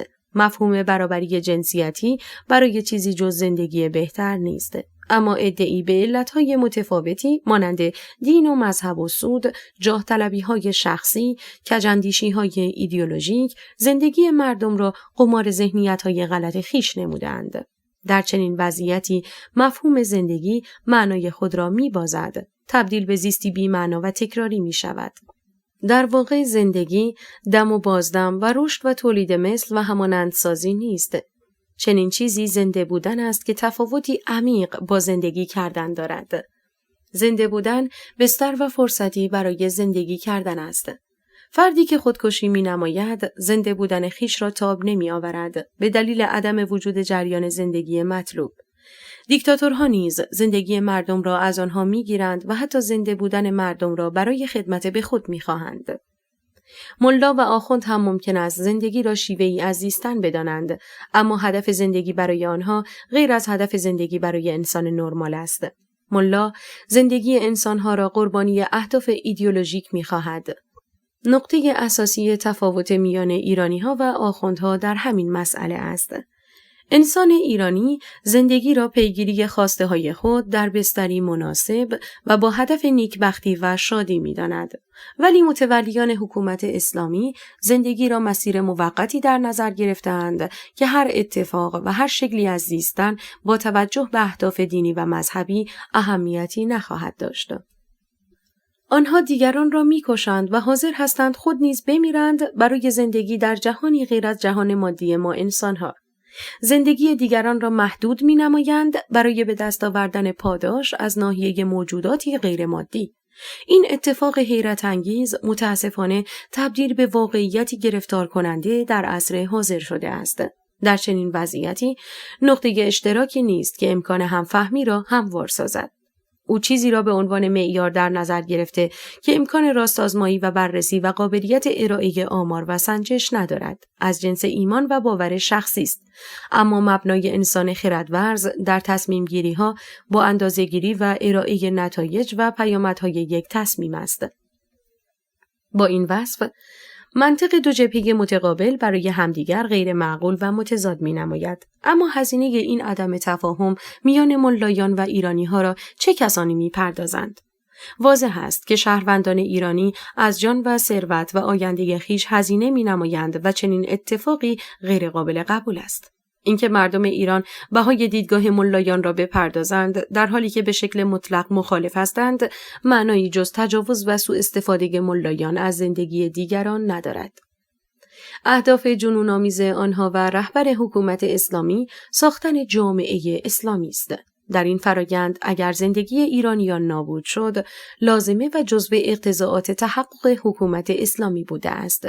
این مبنا و دیدگاه را به دفعات به زبان آورده‌اند. نابودی زندگی ایرانیان را تفسیر به مشکلاتی می‌نمایند که عادی و در همه کشورها جاری است. به عبارتی، مهم نیست که دارایی و تلاش ایرانیان از بین می‌رود. اهمیتی ندارد که ملتی ناخشنود هستند. نابودی آمال و آینده کودکان و جوانان مهم نیست. زیرا ادعی گسترش و تثبیت حکومت اسلامی و چپاول را می‌خواهند. آنها خود را در مقابل خداوند مسئول می‌دانند و نه مردم. در نتیجه همه چیز میبایست در مسیر رضایت خداوند و خدمت به اسلامگرایی باشد. اما بالطبع بخشی دیگری از آنها نیز با شیوه‌ای دوزیستانه و بدون اعتقاد به مذهب یا حکومت اسلامی مسیر خیانت به ملت ایران را در پیش گرفته‌اند. عبارتی که علی اکبر ولایتی مشاور اصلی رهبر رژیم بیان نمود، میزان بی اهمیتی زندگی ایرانیان را در دیدگاه آنان به وضوح منتقل می‌نماید. از یمنی‌ها مقاومت یاد بگیریم. به جای لباس لنگ می‌پوشند و نان خشک می‌خورند. جرثومه‌های فساد و توهم برای ایرانیان مدرنیته‌خواه الگوی یمنی شدن و سبک زندگی شبه نظامیان حوثی را پیشنهاد می‌کنند. اگر در مسیر مبارزه با کشورهای دنیا زندگی ایرانیان به ویرانی گرایید، ایرادی ندارد، بلکه میبایست مانند بخشی از یمنی‌ها به نان خشک و لنگی قناعت کنند تا مشتی ملای سایکوپات بتوانند حکومت اسلامی را گسترش دهند و بخش دزدان حاکمیتی به بزهکاری خود ادامه دهند. چنین تعریفی از زندگی با خواسته ایرانیان و شیوه زندگی مطلوب آنان به صورت مطلق هیچ نسبت و رابطه‌ای ندارد. حیرت انگیز است که چگونه انسان‌ها در عصر کنونی برای اجرای اهداف شخصی تبدیل به جانورانی می‌شوند که با زندگی هم نوعان خویش چنین بازی خطرناکی را در پیش می‌گیرند. به علت وجود دو تفسیر متناقض از مفهوم زندگی میان ایرانیان و ملاست که هر کدام مسیر متفاوتی را در سیاست ورزی دنبال می‌نمایند. اگر سرمایه‌های ملی ملت ایران توسط تروریستی به نام علی خامنه‌ای و گروه‌های زیر مجموعه به نیروهای نیابتی و شبه نظامیان مسلح اعطا می‌شود، دلیلی ندارد جز اهمیت نداشتن ایرانیان در منظومه فکری اسلامی وی. اگر آنان برای ساخت بهتر زندگی پس از مرگ خویش به بیابانی نقل مکان می‌نمودند و دور از جامعه و مردم سعی در ایجاد جهان پس از مرگ بهتری برای خود می‌نمودند، هزینه چنین عملی برای آنان بود. اینکه مردم یک کشور و سرمایه‌های یک ملت را به گروگان بگیرند و بدون اجازه و موافقت آنان اقدام به مصادره منابع کشور بنمایند و همزمان سعی در گسترش ایدئولوژی مورد نظر خود داشته باشند، معنایی جز رذالت و خارت بیشرمانه اموال و دارایی‌های دیگران ندارد. ثروتی که میشد هزینه تأمین مسکن و رفاه و نظام آموزشی و ایجاد زیرساخت‌های کشور شود، هزینه دیگرانی می شود که دیدگاه و گرایششان ربطی به ایران و ایرانی ندارد. شوربختانه رژیم اسلامی منابع ملتی را در جهت بیشتر کردن شر و رنج در جهان هزینه می نماید. در مسیر یاری نمودن به دیکتاتورهایی که سرکوب مردم خود را به عنوان رویه‌ای معمول انتخاب کرده و به نوعی حتی شر را به ابتذال کشانده‌اند. ایرانیان از زندگی سخن می‌رانند که به معنای در خدمت بودن همه پتانسیل کشور برای رفاه آنان، نه رفاه دیگرانی که عامل و علت نابودی کشورهای خود هستند. میان ایرانیان و گروه‌های شبه نظامی مانند حزب الله لبنان و حوثی‌های یمن و هشت‌الشعبی عراق هیچ نقطه مشترکی وجود ندارد، بلکه ایرانیان متنفر و منزجر از ایده‌های آنها هستند. چون این گروه‌هایی در صدد ایجاد حکومت‌هایی مانند مدل رژیم اسلامی در کشورهای خود هستند و ملایان نیز هزینه تجهیز و پشتیبانی مالی و نظامی آنان را با دزدی و پولپاشی تأمین می‌نمایند.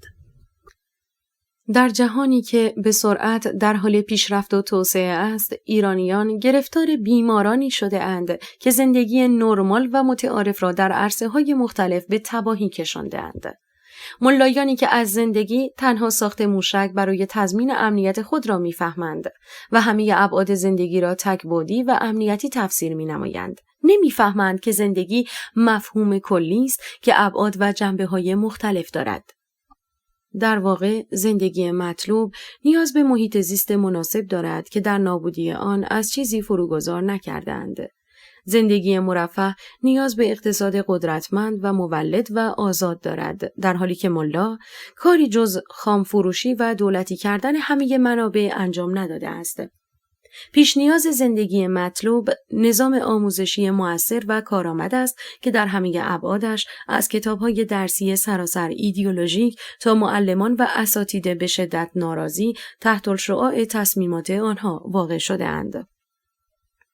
با چنین شرایطی ایرانیان زندگی خیش را پس از 44 سال گذشت از رژیم اسلامی در مسیر تباهی می‌یابند و از همین رو بازگرداندن مفهوم و مصداق اصیل زندگی را جزو اصول مترقی انقلاب زن زندگی آزادی قرار می‌دهند. در حالی که بسیاری از نقاط ایران شاهد محرومیت‌های گسترده و غیرقابل باور است و با وجود اینکه بعد از به روی کار آمدن حکومت اسلامی فقط در حوزه نفت بیش از 1000 میلیارد دلار صادرات نفتی وجود داشته است، شاهد عقب ماندگی‌های گسترده در همه کشور هستیم. برخی از کشورها از صندوق بین المللی پول درخواست وام‌های چند میلیون دلاری می‌کنند، در حالی که ملای نادان ارزش سرمایه‌ها و فرصت‌ها و منابع رایگان کشور را نمی‌فهمد و اولیگارش‌ها و دزدان کلان حکومتی را متنفع کرده است. برخی از کشورها فاقد منابع طبیعی هستند، ولی در عین حال مرفه و برخی دیگر مملو از سرمایه‌های سرزمینی و طبیعی اما فقیر. علت وجود ثروت و فقر چیزی جز نحوه مدیریت و برنامه‌ریزی مدیران کشور نیست. وجود منابع طبیعی که امتیاز کشوری در مقایسه با کشور دیگر است، نه تنها مورد استفاده مردم ایران قرار نگرفته، بلکه اقتصاد نفتی و خامفروشی بلای جان کشور شده است. از این مسیر ملایان بی‌وطن احساس بی‌نیازی از مردم نیز می‌نمایند. ملایان مزیت بی‌بدیل کشور ایران را تبدیل به تهدید و عامل فلج کننده اقتصادی و ابزار سرکوب داخلی نمودند. صنایع پولساز را رها نمودند و رو به خامفروشی آوردند. چنین چیزی به معنای آن است که آنها هیچ فهمی از فراوری و ارزش افزوده و اشتغال و اقتصاد پایدار ندارند. ساختار اقتصادی کشور را به گونه‌ای مدیریت کرده‌اند که در صورت نبود نفت و گاز، کشور بزرگ ایران در یک لحظه به معنای حقیقی فلج و درمانده خواهد شد. سرمایه‌گذاری و صنعت تروریسم و بانکداری و مخابرات و خودرو و فناوری اطلاعات و الکترونیک جزو صنایع پولساز جهانی محسوب می‌شوند. در صورتی که حکومت اسلامی جز فروش نفت خام و مواد معدنی برای جذب درآمد سریع و تزریق سرمایه به صنایع نظامی و نیروهای شبه نظامی عملی انجام نداده است. ملایان مدعی بودند در صورت به قدرت رسیدن زندگی مردمان را متحول خواهند نمود، تا جایی که حتی معنویات آنها را ارتقا خواهند داد. اما ملای مرتجع نمی‌فهمد تحقق زندگی مطلوب بدون آنکه پیش نیازهای چنین هدفی را به صورت برنامه ریزی شده مهیا نماید، مشتی مهمل و سخن بی‌پایه است. ارائه شعارهای در ظاهر فریبنده و در محتوا پوچ، مطرح کردن ادعاهای بزرگ و دستاوردهای کوچک، نتیجه ذهن غیر واقع نگر ملایان است. واقعیت جهان تابع شعار و حرفا نیست، بلکه تابع اصول و روش‌های مشخصی است. در نظام‌های استبدادی ادعا می‌شود که به بهترین و کاملترین درجه‌های رفاه و امنیت خواهیم رسید، اما نمی‌رسند، زیرا بلوف‌ها و گزافه‌گویی‌ها ایجاد کننده واقعیت نیستند، زیرا واقعیت جهان منتظر سخنان و امیال و سلایق ما نیست. سخن از زندگی عالی و بلنده میگویند، ولی نه تصور درستی از چنین زندگی دارند و نه فکری برای ایجاد بسترها و شرایطش مینمایند. بدون شک برای ایجاد شرایطی که زمینه‌ساز زندگی مطلوب در جامعه است، نیاز به دانش و تخصص و میهن‌دوستی است. ملا و آخوند به صورت مطلق کلمه هیچ شایستگی و صلاحیتی در این زمینه نداشته و ندارد. با حدیث و قرآن و فقه نمیتوان کشورداری کرد. ملا ظرفیت ادراک اهمیت مسئولیت کشوری را ندارد. ایدئولوژی زدگی مانع از فهم آسیب و زیانی فجیع است که به کشور میزند. بنابراین شعار زندگی به معنای حذف ملایان از صحنه مدیریت کشور است، به معنای جایگزینی شایستگان و متخصصان است. حذف موانع یک هدف پیش زمینه تحقق آن است. بدیهی است که حکومت اسلامی مانع به وجود آمدن زمینه‌های مناسب برای زندگی مطلوب است. با این وصف مرحله نخست موفقیت ایرانیان چیزی نیست جز حذف رژیم اسلامی و از بین بردن عامل اصلی عقب ماندگی و در مرحله بعد استقرار نظم جایگزین مناسب و کارآمد. اقتصاد مولد و فرهنگ و حقوق بسترساز زندگی است. زندگی برآمد تجمیع شرایط مناسب است. اجزای مختلف پیش نیازهای زندگی در کنار هم کلی به نام زندگی مطلوب را به وجود می آورند. با اقتصاد ضعیف و فرهنگ خشک اندیشانه عصر بربرها و نبود حقوق فردی و اجتماعی، زندگی به صورت خودکار از بین خواهد رفت. مسئله قلدری کردن و مدعی بودن نیست، بلکه واقعیتی است که از اصول طبیعی پیروی می نماید. چنانچه بسترها ایجاد نشود، زندگی مطلوبی به یقین وجود نخواهد داشت. ساختار اقتصادی ضعیف باعث فقر عمومی می شود و فقر مانع بسیاری از موفقیت‌ها و علت بسیاری از شکست‌ها خواهد بود. کاهش قدرت خرید و بی‌ارزش بودن پول و درآمدهای به شدت پایین مردم را از اهداف خویش دلسرد و ناامید می‌نماید و چنین حالتی ضد زندگی است. شهروندی که توان مالی ندارد نمی‌تواند دست به مدیریت و اداره امور زندگی خویش بزند و این نتوانستن‌ها به معنای از بین بردن امیال درونی وی است، به معنای آسیب‌های روانی و خواسته‌های سرکوب شده است. تلاش شبانه روزی برای فراهم کردن حداقل‌های زیست معنایی جز نابودی فرسایشی اهداف و آمال فرد ندارد. او فرصت نمی‌کند به رشد شخصیت خود فکر کند.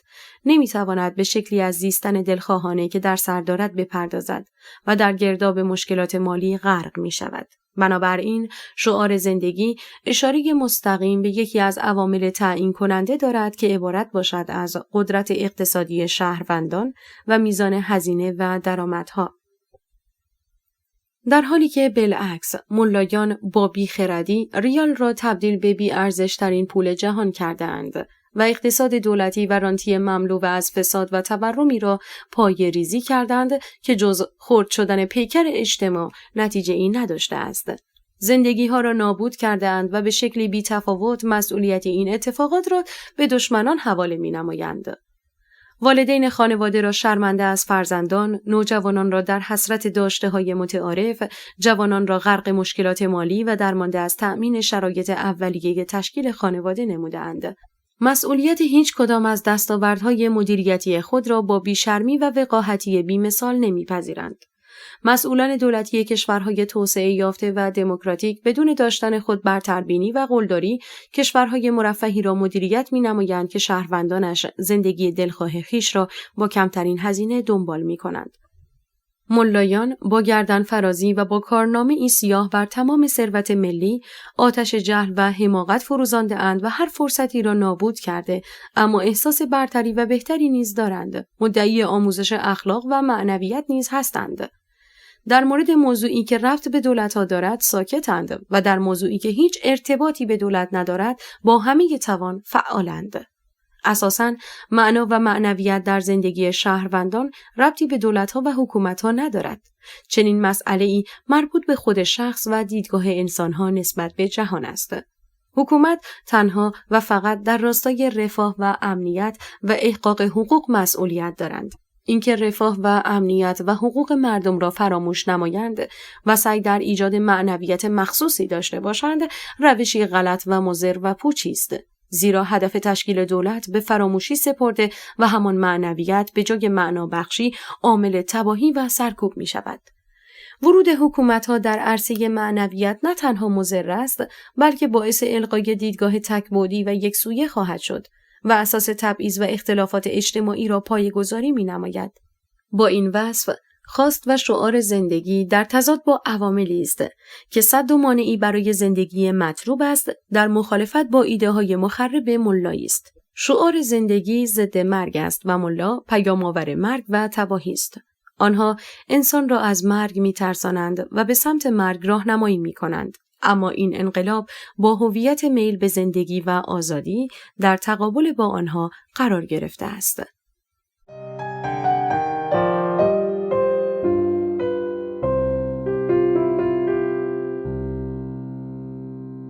زن، زندگی، آزادی. اثر کسری فرمنش. راوی نسیم. تهیه شده در کتابخانه اینترنتی آوای بوف.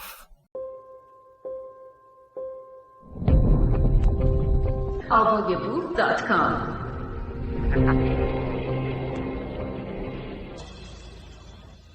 انقلاب ایرانیان و دین اسلام. اعتقاد و التزام به آزادی عقاید و مذاهب در قوانین بین المللی و اعلامیه جهانی حقوق بشر به رسمیت شناخته شده است. اما اعتقاد به حقوق بشر و آزادی عقاید گوناگون دینی به معنای مصونیت مذهب و دین از نقد منتقدان نیست. همان قانونی که آزادی دینی را به رسمیت شناخته، آزادی نقد دین را نیز به رسمیت شناخته است. هیچ تعارضی میان اعتقاد به آزادی مذهب و انتقاد همه‌جانبه و همزمان علیه مذهب و دین نیست. معنای رعایت حقوق بشر و متعهد بودن به حق آزادی عقیده نیز به معنای نابینایی در مقابل تأثیر ایدئولوژی‌های دینی بر زندگی مردم نیست. شهروندان جامعه چه دیندار و چه غیر دیندار میبایست منتقد دین حکومتی باشند که سیاست را قبضه نموده و دست به سرکوب مردم زده است. از این رو تحلیل‌های سست و زرد که مملو از سانسور و استانداردهای رسانه‌ای است و اجازه بیان نقش دین در سیاست و اجتماع را نمی‌دهند، واقعی و بیان کننده حقیقت نیستند. انقلاب ایرانیان در مقابل حکومت مسیحی و یهودی یا ایدئولوژی‌های متفاوت دیگر اتفاق نیفتاده است. مردم ایران در مقابل حکومت اسلامی قیام نمودند، علیه حکومتی که بر اساس قانون اساسیش تمام مصوبات و مقرراتش میبایست طبق قوانین اسلامی باشند. رژیم اسلامی 44 سال است که از کوچکترین موضوعات قابل تصور تا با اهمیت ترین مسائل و معضلات کشور بنابر انطباق و عدم مخالفت قوانین با متون اسلامی و نظر فقیهان پایه‌گذاری شده است. در نتیجه پیامدها و نتایج اتفاقاتی که در ایران افتاده است بدون هیچ شک و تردیدی به موضوع متولیان دین و اسلامگرایی مرتبط است. کسانی که دست به انکار رابطه حکومت با دین میزنند و یا سعی در جداسازی رفتارهای حکومت از ایدئولوژی اسلامی دارند، دلیلی برای توجیهات غیر موجه خویش ندارند، بلکه سخنان آنها برآمده از علل و تعلقات شخصی است. در واقع دلیل تراشی کردن برای مصونیت دین در قبال فجایع به بار آمده استدلال نیست، بلکه دست و پا زدن فردی خواهد بود که در حال مشاهده غرق شدن ایدئولوژی خویش است و چاره‌ای جز دست اندازی به هر دستاویزی را ندارد. چنانچه فردی علاقه و پیوند قلبی نسبت به دینی دارد، حق ندارد واقعیت ملموس را فدای گرایشات شخصی خویش بنماید. مانند فرزندی که می‌داند پدر وی در واقعه‌ای مقصر است، اما در بزنگاه داوری و قضاوت وی را بدون خطا و تقصیر معرفی می‌نماید. زیرا رابطه پدری و فرزندی و محبت و عاطفه میان آن دو مانع از اعتراف به حقیقت می‌شود. علاقه‌های انسان یکی از بزرگترین سوگیری‌های شناختی است که مانع از فهم و ادراک واقعیت و قضاوت صحیح می‌شود. موضوعات را به گونه‌ای دیگر بازنمایی می‌نماید، یا اینکه بعد از فهم حقیقت انسان را به گونه‌ای تحت تأثیر قرار می‌دهد که مجبور به قضاوت و تحلیل غلط می‌شود. برخی از کسانی که مدعی هستند میان دین اسلام و رژیم اسلامی رابطه ای نیست، از چنین مدلی از سوگیری شناختی رنج میبرند. به تعبیری، به علت اینکه عاطفه و گرایشات مذهبی آنان شدید است، نمیتوانند یا نمیخواهند بپذیرند که ادیان در عرصه حکومت نتایج بد و غیرقابل قبولی داشته و دارند. افرادی که به ویژه از کودکی تا بزرگسالی درگیر باورهای مذهبی بوده‌اند، به یقین پیوند قلبی شدیدتری با مذهب برقرار کردند و چنین احساس ریشه‌داری مانع از قبول پیامدهای فاجعه بار نقش دین در حکومت اسلامی شده است. سخنان آنان قابل فهم و درک است، اما قابل پذیرش نیست، زیرا علاقه مذهبی که نسبت به دین خود دارند در دیگران وجود ندارد. حس تعلقی که باعث شده آنها توجیهات خود را منطقی فرض کنند در بسیاری از انسانها وجود ندارد. تمام سعی و کوشش ادعی حفاظت از دین است، ولی با چنین رفتاری حقیقت و انسانها را قربانی امیال شخصی خود نمودند. آنها مذهب را اصل و بنای شخصیت و هویت خود قرار داده و هر چیزی که مخالف چنین اصلی باشد را انکار و یا به صورت دیگری تفسیر و تعبیر می نمایند. اگر رژیم اسلامی رابطه‌ای با اسلام ندارد، پس همه دولت‌های اسلامگرا نیز چنین ارتباطی را ندارند. در صورتی که همه آنها برآمده و خروجی ماهیت اسلام هستند، اما در فرم‌ها و اشکال مختلف. هر گروهی دیگران را خارج از اصل ایدئولوژی خود می‌داند. به عنوان نمونه، عربستان و پاکستان و افغانستان و ترکیه و قطر و ایران دارای دولت‌هایی با گرایشات اسلامی هستند و هر کدام هم خود را اسلامی‌تر و دیگران را دورتر از اسلام می‌پندارند. در حالی که دین مجموعه ای از قرائت‌های موجود و اثر عمومی هست که در همه جوامع با شدت و ضعف مختلف بر جای می‌گذارد.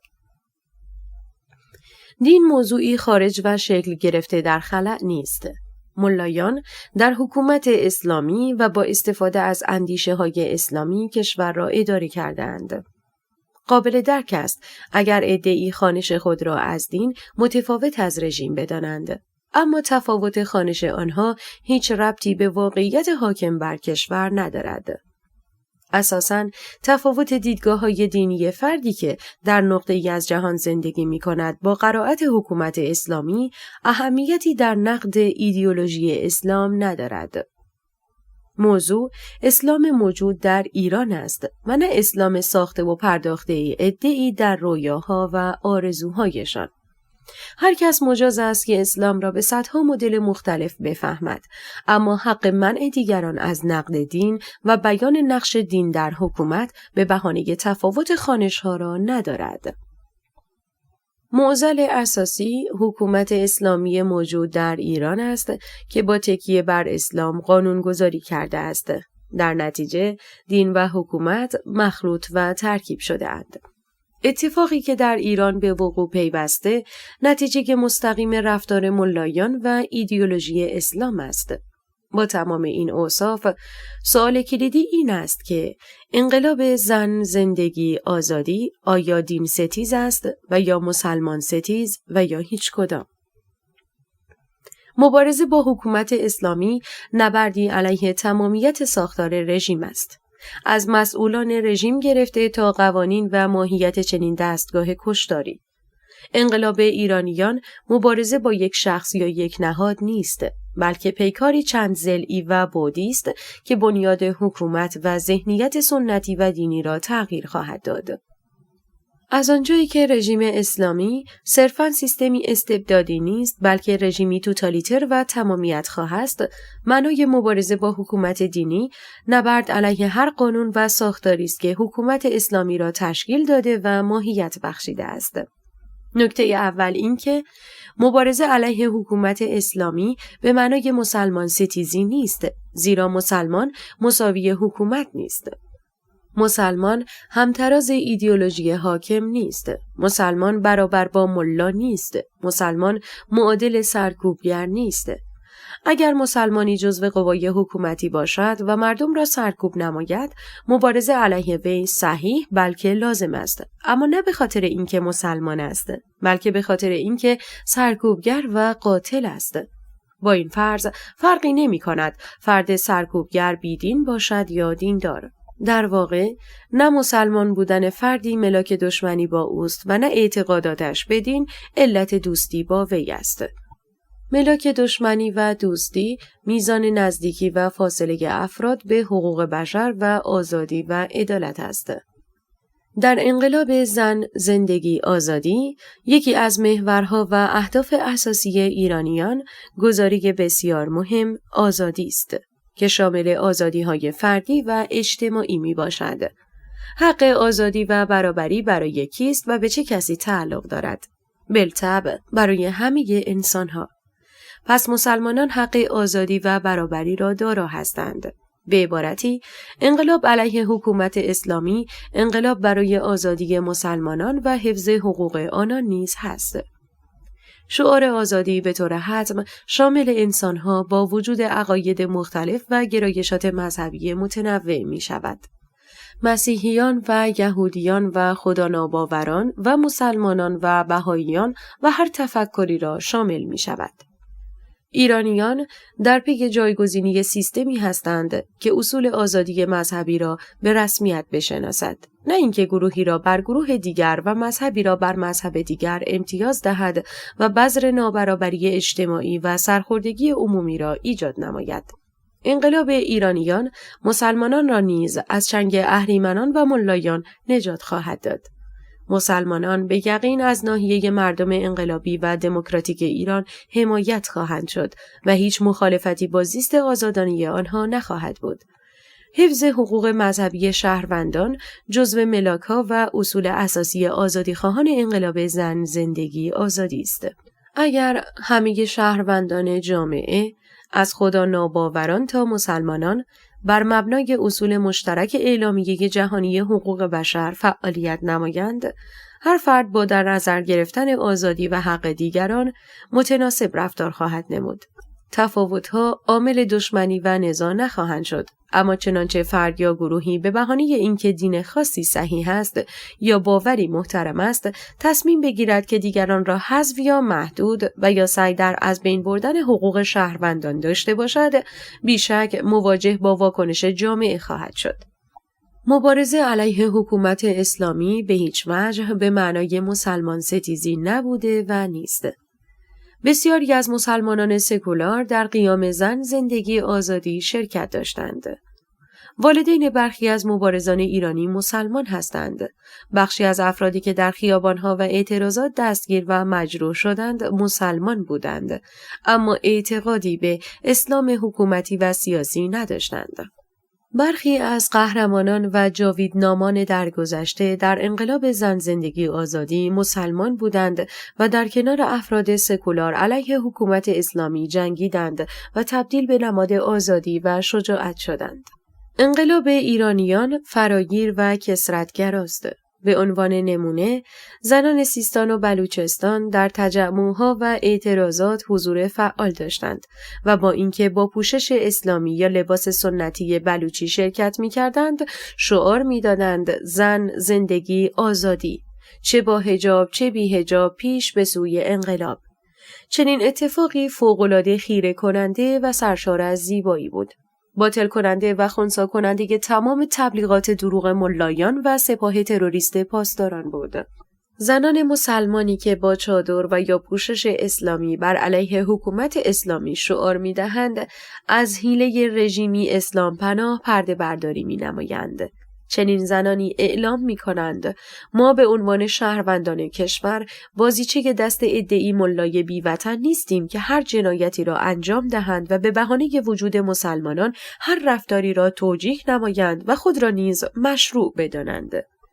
به صراحت عنوان می‌نمایند ما در عین مسلمان بودن با حکومت اسلامی می‌جنگیم. اگر رژیم اسلامی سعی در القای مفهومی فاشیستی از انقلاب ایرانیان دارد، اگر ملایان سعی در ایجاد واهمه عمومی علیه آزادیخواهان ایرانی دارند، اگر به گونه‌ای تبلیغات و پروپاگاندا به راه انداخته‌اند که در صورت قدرتگیری دموکراسی خواهان مسلمانان زنده سوزانده خواهند شد، هدفی ندارند جز ایجاد تفرقه و تولید ترس میان دسته‌های متحد و یکپارچه ملت ایران. ملایان اختلاف افکنی و تولید شکاف میان مردم را ابزار دفاع از خود قرار دادند. آنها از پیوستگی و هماهنگی میان مردم وحشت دارند. بنابراین استراتژی جنگ آنان با ملت ایران شکستن و از بین بردن اتحاد و ارسال سیگنال‌های اختلاف افکن است. آنها می‌خواهند مردم را تبدیل به جزیره‌های دورافتاده و جدا از هم نمایند. ملایان و آخوندها دریافتند که دیگر توان کنترل و سرکوب مردم را نخواهند داشت. بنابراین سعی در تفرقه و جداسازی به بهانه‌های قومی و مذهبی و زبانی دارند. کلمه‌ای از زبان آنان خارج نمی شود مگر اینکه ماهیت غیر واقعی و دروغ پردازانه دارد. رژیم اسلامی همانند دولت روسیه با استفاده از دو روش دروغ در سطح وسیع و کشتار سازماندهی شده سعی در ادامه و استمرار بخشیدن حاکمیت خود دارد. اما ملت ایران علاوه بر نادیده گرفتن دروغ رژیم مبنی بر مسلمان ستیزی پاسخی قاطع و کوبنده را در خیابانها به نمایش گذاشتند. زنانی بدون حجاب همراه با زنان محجبه دوشادوش و دست در دست یکدیگر به خیابان آمدند و اعتراض کردند. آنها زیباترین شکل از همبستگی ملت ایران را به نمایش گذاشتند. اعتراض مشترک مذهبی‌ها و غیر مذهبی‌ها نشان از یک پارچگی مردم و ارائه تصویری دموکراتیک از انقلاب ایران داشت و از سوی دیگر چنین عملی اعلام موضع روشن سکولارها مبنی بر یک پارچگی با دینداران و همزمان اعلام موضع دینداران علیه اصول و مقررات حکومت اسلامی بود. در حقیقت اعلام مخالفت علیه ملایان از سوی مسلمانانی که در ایران زندگی می کنند بسیار مهم و اساسی است. زیرا حکومت اسلامی از اعتقاد و باوری که آنها دارند به صورت فرصت طلبانه استفاده می نماید و جامعه ایران را به خاطر وجود شهروندانی که برخی از آنان مسلمان هستند مدافع و حامی رژیم معرفی می نماید. در وضعیتی که رژیم مسلمانان را ابزار مشروعیت و حقانیت خود قرار داده است، بیشک رفتار آنها بسیار مؤثر خواهد بود.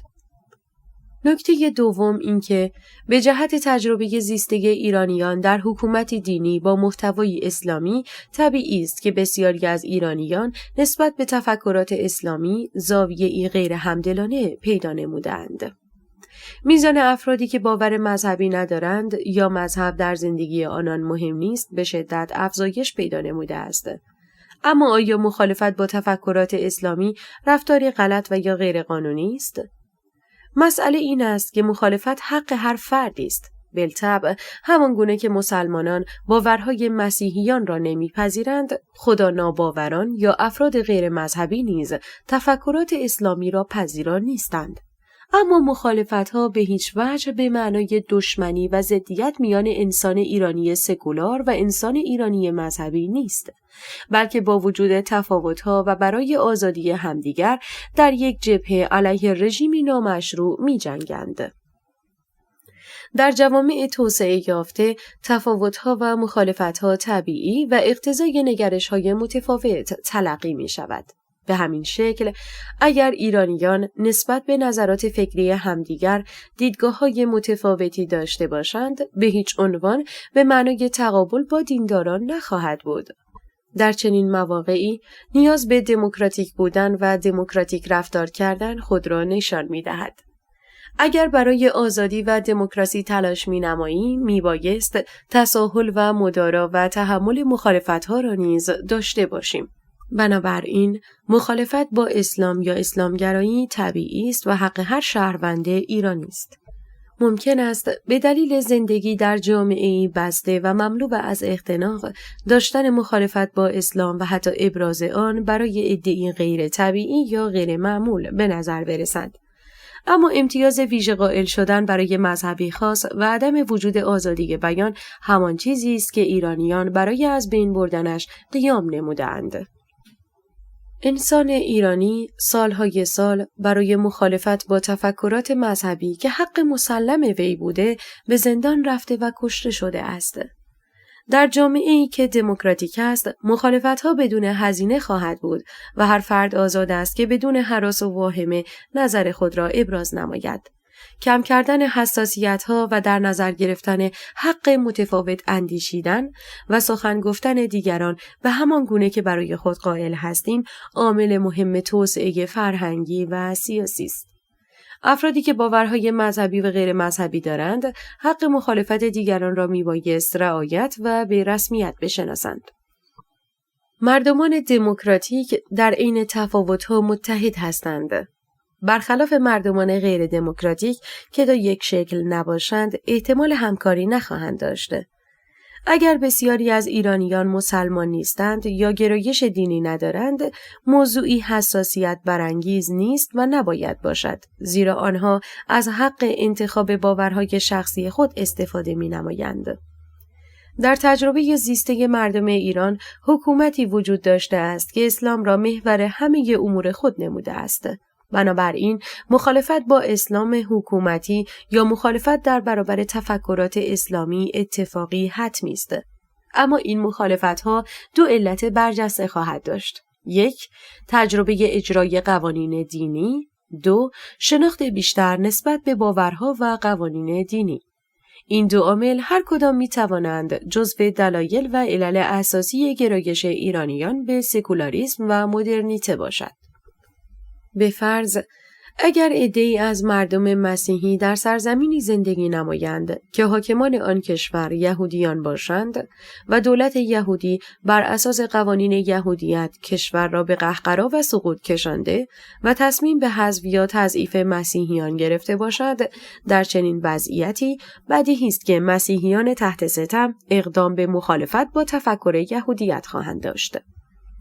اگر عده‌ای از یهودیان غیر حکومتی خوانش متفاوتی یا تصور دیگری هم از آیین خود داشته باشند، دخیل در موضوع نخواهد بود، زیرا مخالفت مسیحیان سرکوب شده آن سرزمین با دین یهودیانی خواهد بود که تبدیل به منبع قانونگذاری و اجحاف شده است.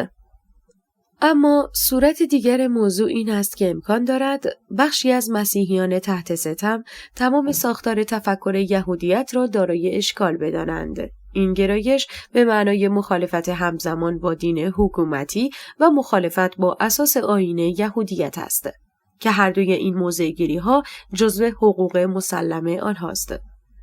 بحث و نزاع در مورد اینکه چه میزان از ستم‌ها در دین مورد تایید قرار گرفته یا نگرفته موضوع درون دینی است که مورد مناقشه و بحث خواهد بود. مخالفت با دین حق هر ایرانی است، همان گونه که موافقت با دین حق هر ایرانی است. نکته مهم این است که در مخالفت‌ها و موافقت‌ها حق نقض حقوق انسان به هر دلیلی وجود ندارد. اگر در جوامع خاورمیانه استیلای دین به علل گوناگون معمول است، مردم ایران چنین استیلایی را نه در سیاست و نه در فرهنگ عمومی نمی‌خواهند. دین میبایست دارای حد و مرز مشخصی باشد که اگر نباشد واپاشی جامعه حتمی است. دوران عادی بودن تسلط مذهب بر فرهنگ و سیاست از بین رفته، زیرا در دنیای کنونی زندگی انسانها مهمترین و اساسی ترین موضوع موجود و قابل تصور است. هر آن چیزی که زندگی و آزادی شهروندان جامعه را با خطر و محدودیت روبرو بنماید میبایست کنترل شود.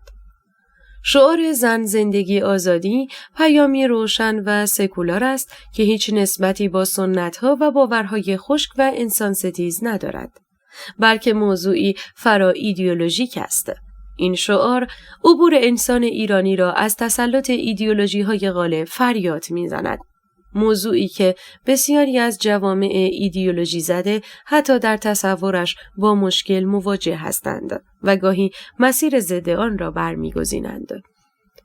آیا سخنی که فراتر از ایدئولوژی و دین و سنت است، قابلیت جذب دینداران را دارد؟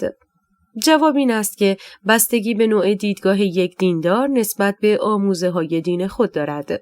چنانچه دین را موضوعی شخصی و از جنس باور شخصی بداند، قابلیت ادراک موضوعی فرادینی برای وی امکان پذیر خواهد بود، زیرا دینداری وی تمامیت خواهانه نبوده است.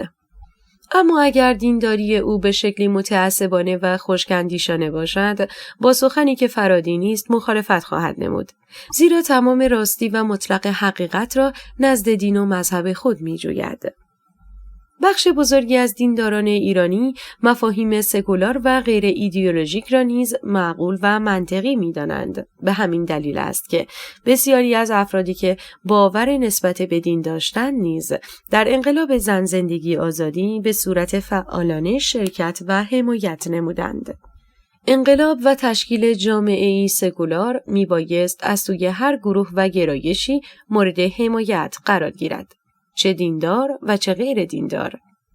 در جامعه ای آزاد، دینداری و انجام مناسک مذهبی بر اساس میل شخصی و انتخاب فرد دیندار صورت می‌گیرد، در حالی که در حکومت‌های دینی عواملی مانند محیط و رسانه و نظام آموزشی و دخالت‌های دولت در دینداری افراد نقش خرابکارانه ای را ایفا می‌نماید.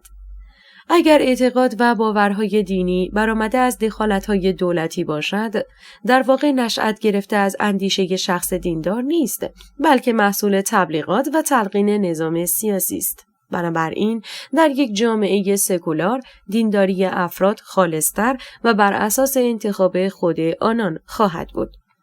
از سوی دیگر، در جامعه‌ای که دین بر اساس تحمیل و زور به مردمان فروخته می شود، دینداری معنای خود را از دست می دهد، زیرا اجبار از بین برنده اصالت رفتارهای انسان است. ملاک ارزش رفتار انسان خواست وی است. جامعه دینی که همه هستی‌اش بر اساس اجبار طراحی شده، ارزش‌های شخصی دینداران را هم از بین می برد. حال اگر چنین تحمیلی در طول دهه‌ها در سطح کشوری برقرار باشد، نتیجه ای ندارد جز بی‌اعتبار شدن مکتب و یا ایدئولوژی حاکم و بالطبع برای بسیاری نیز چنین دینی غیر قابل قبول و پذیرش خواهد بود. موضوع مخالفت و زاویه برخی از مردم ایران نسبت به دین و یا ایدئولوژی که باعث تبعیض و ظلم شده طبیعی است. آنها عامل تباهی و ویرانی کشور و زندگی‌های زایل شده را برآمده از چنین آیینی می‌دانند. نمی‌بایست تعلق برخی باورمندانه به مذهب مانع آزادی دیگران در مخالفت کردن با مذهب شود. مخالفت با اسلام حکومتی و اصل اسلام هر دو جزو حقوق افراد است. انزجار از حجاب برای زنی که دهه‌ها حجاب اجباری را تحمل کرده و حتی برای زنی که چنین اتفاقی را تجربه نکرده حق مسلم است. در واقع از جایی که متولیان مذهب و دین این قانون را اسلامی معرفی نموده‌اند، گریزی نیست از بیزاری نسبت به قانون غلط و ضد انسانی. ممکن است عده‌ای بگویند حجاب اجباری در دین نیست. مسئله این است که بسیاری هم میگویند در دین هست. با این وصف، آیا شهروند ایرانی میبایست اختلاف درون دینی عده‌ای را ملاک دیدگاه‌های خویش قرار دهد؟ اینکه معتقدان هنوز خود نمی‌دانند بعد از گذشت صدها سال چه خوانشی از اسلام صحیح است به خود آنان مربوط است. اینکه دینی که بدان اعتقاد دارند محتوای چندگانه‌ای دارد و قابل استناد هر گروه و فرقه‌ای موزل ایدئولوژی آنان است. موضوع اساسی این است که بسیاری از فجایعی که اتفاق افتاده محصول منابع دینی و عملکرد متولیان مذهبی بوده است.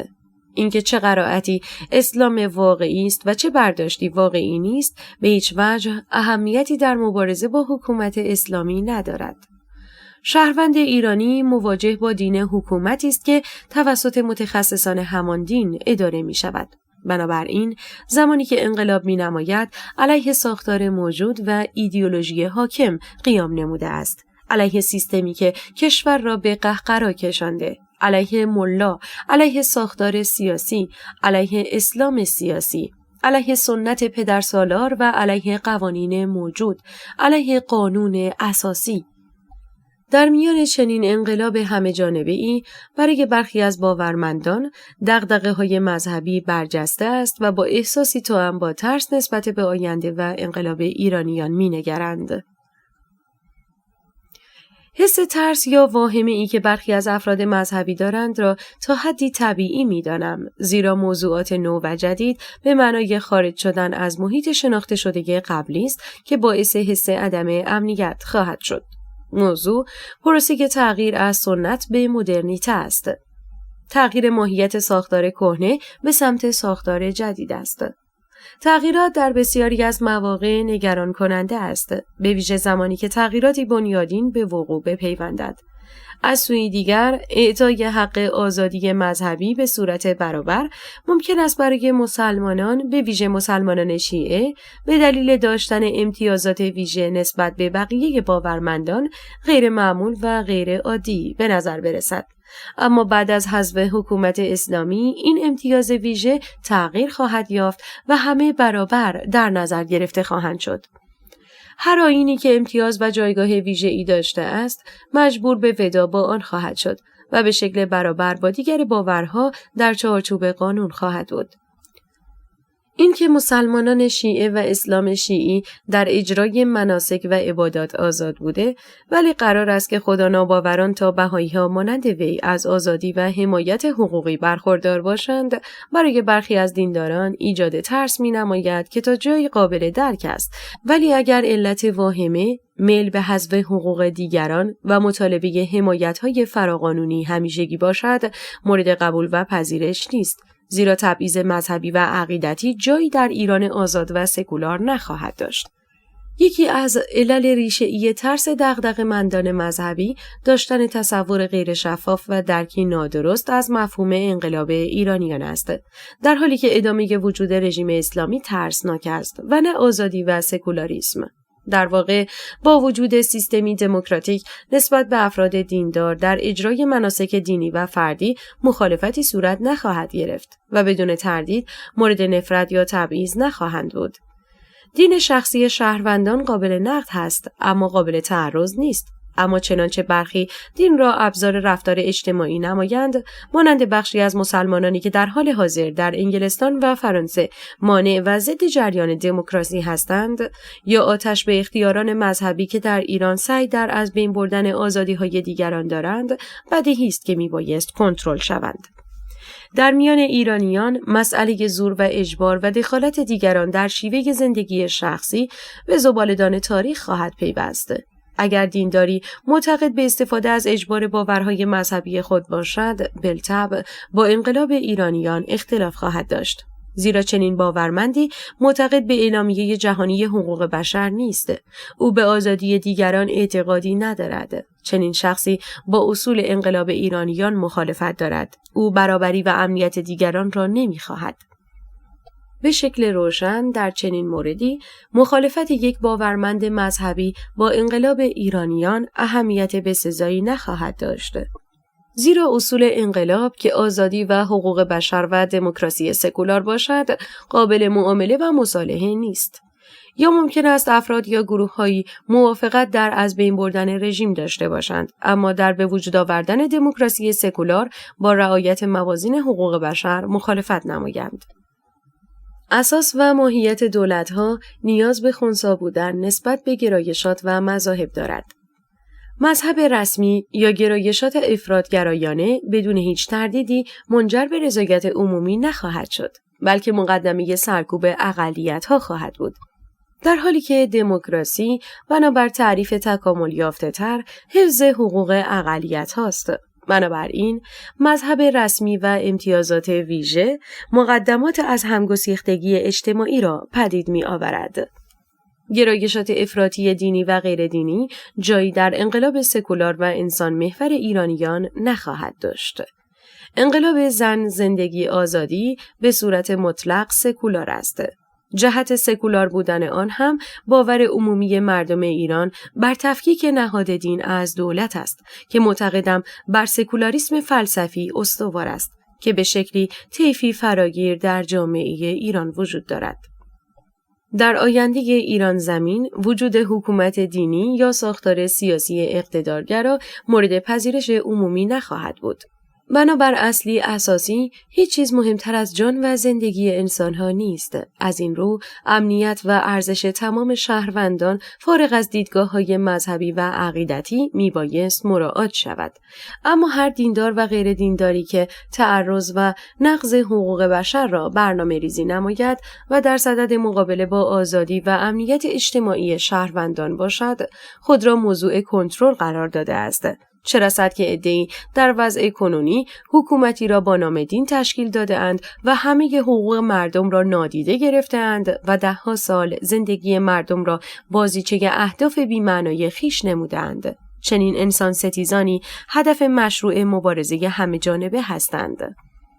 برای ایران و ایرانی اتفاقی به نام حکومت‌های دینی یا استیلا و نفوذ ملا و مذهب تمام شده است. اسلام مانند هر دین دیگر محدود به باور شخصی و رابطه میان فرد و خدا خواهد بود. اسلام سیاسی و اسلام مداخله‌گر جایی در آینده ایران نخواهد داشت.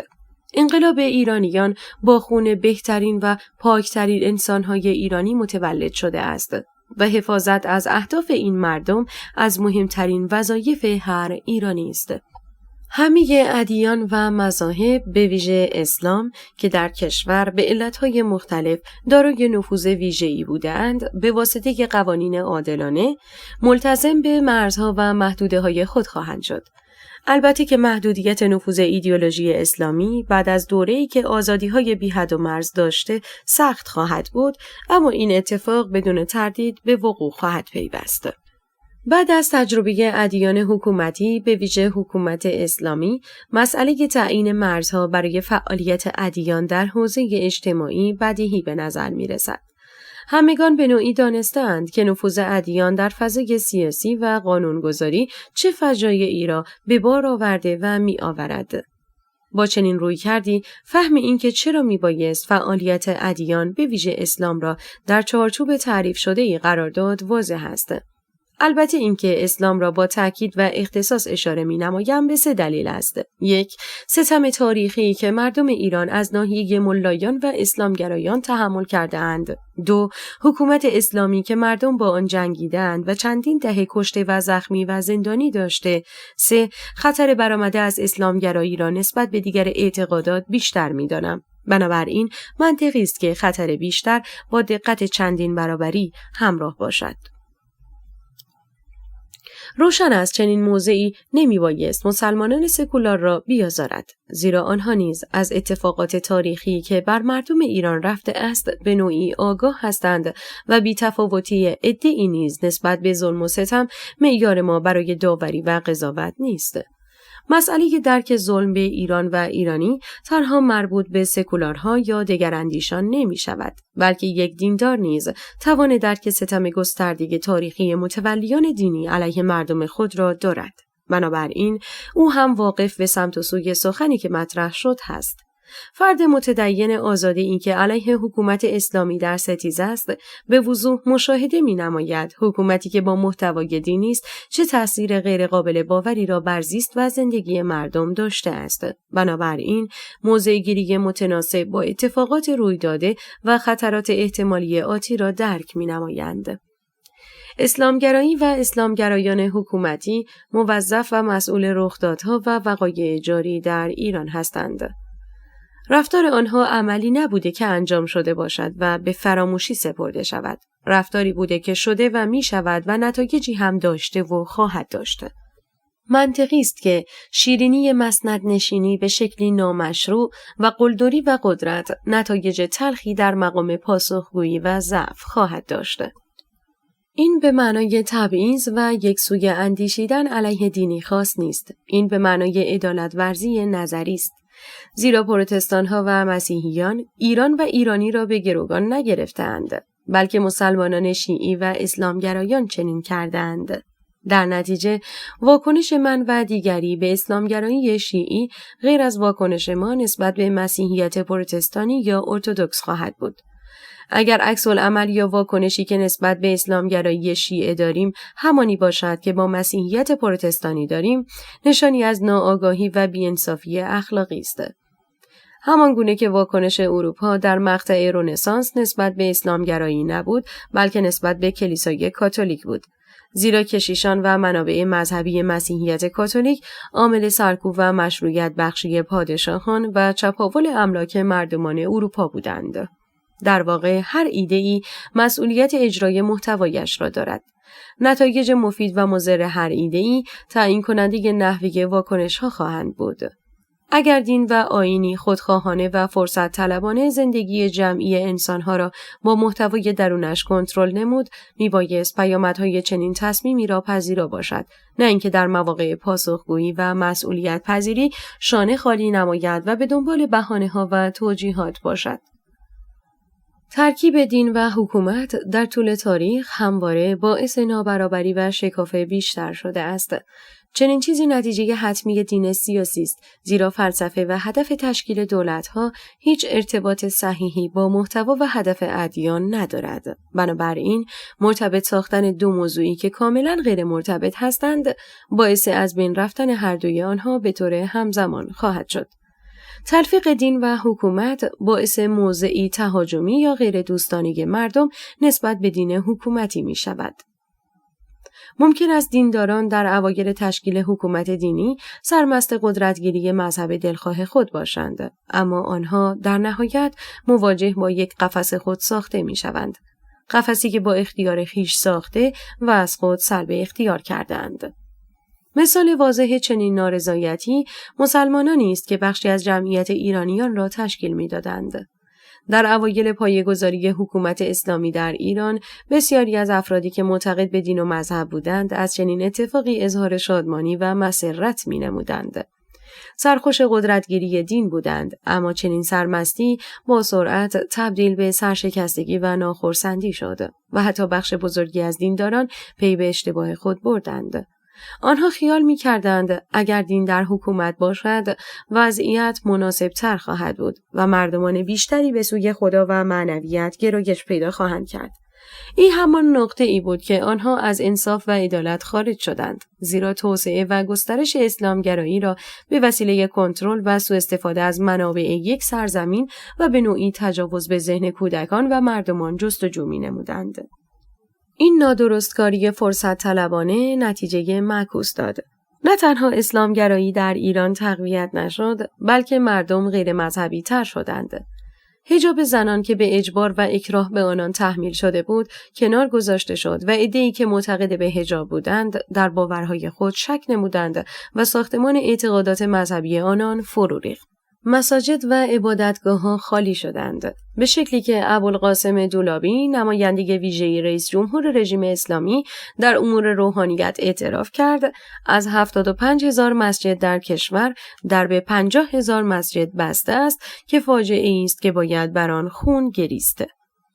تشکیل حکومت‌های دینی نه تنها با شکست و برافتادنی حتمی روبرو خواهند شد، بلکه باعث افول گرایش به دین نیز می‌شوند. این نکته را یک دیندار میبایست درک و پذیرش نماید.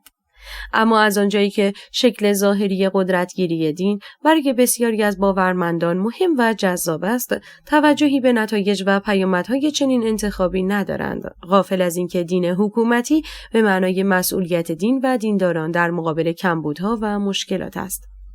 مردم در مواجهه با اختناق دین و متولیان مذهبی را مقصر خواهند دانست. در مقابل مشکلات اقتصادی و فرهنگی، اسکلت و بنیاد نظام دینی را ریشه معضلات خواهند دانست. البته که حق با مردم هست و قضاوت صحیح هم می نمایند. در طراحی و مدیریت امور سیاسی و اجتماعی نمی بایست دین نقشی داشته باشد. انقلاب و پروسه مدرنیزاسیون شکل گرفته در ایران نیز به همین دلیل خواهان خلع قدرت دین از سیاست است. حتی وجود بسیاری از ایرانیان باورمند نیز اعتباری برای استقرار حکومت دینی نیست، زیرا آنها نتایج استیلای حکومت دینی را تجربه نمودند و خواستار ادامه چنین چیزی نیستند. ایرانیان با وجود همه کثرت‌گرایی که در باورهایشان دارند، متحد در براندازی و نابودی رژیم اسلامی هستند.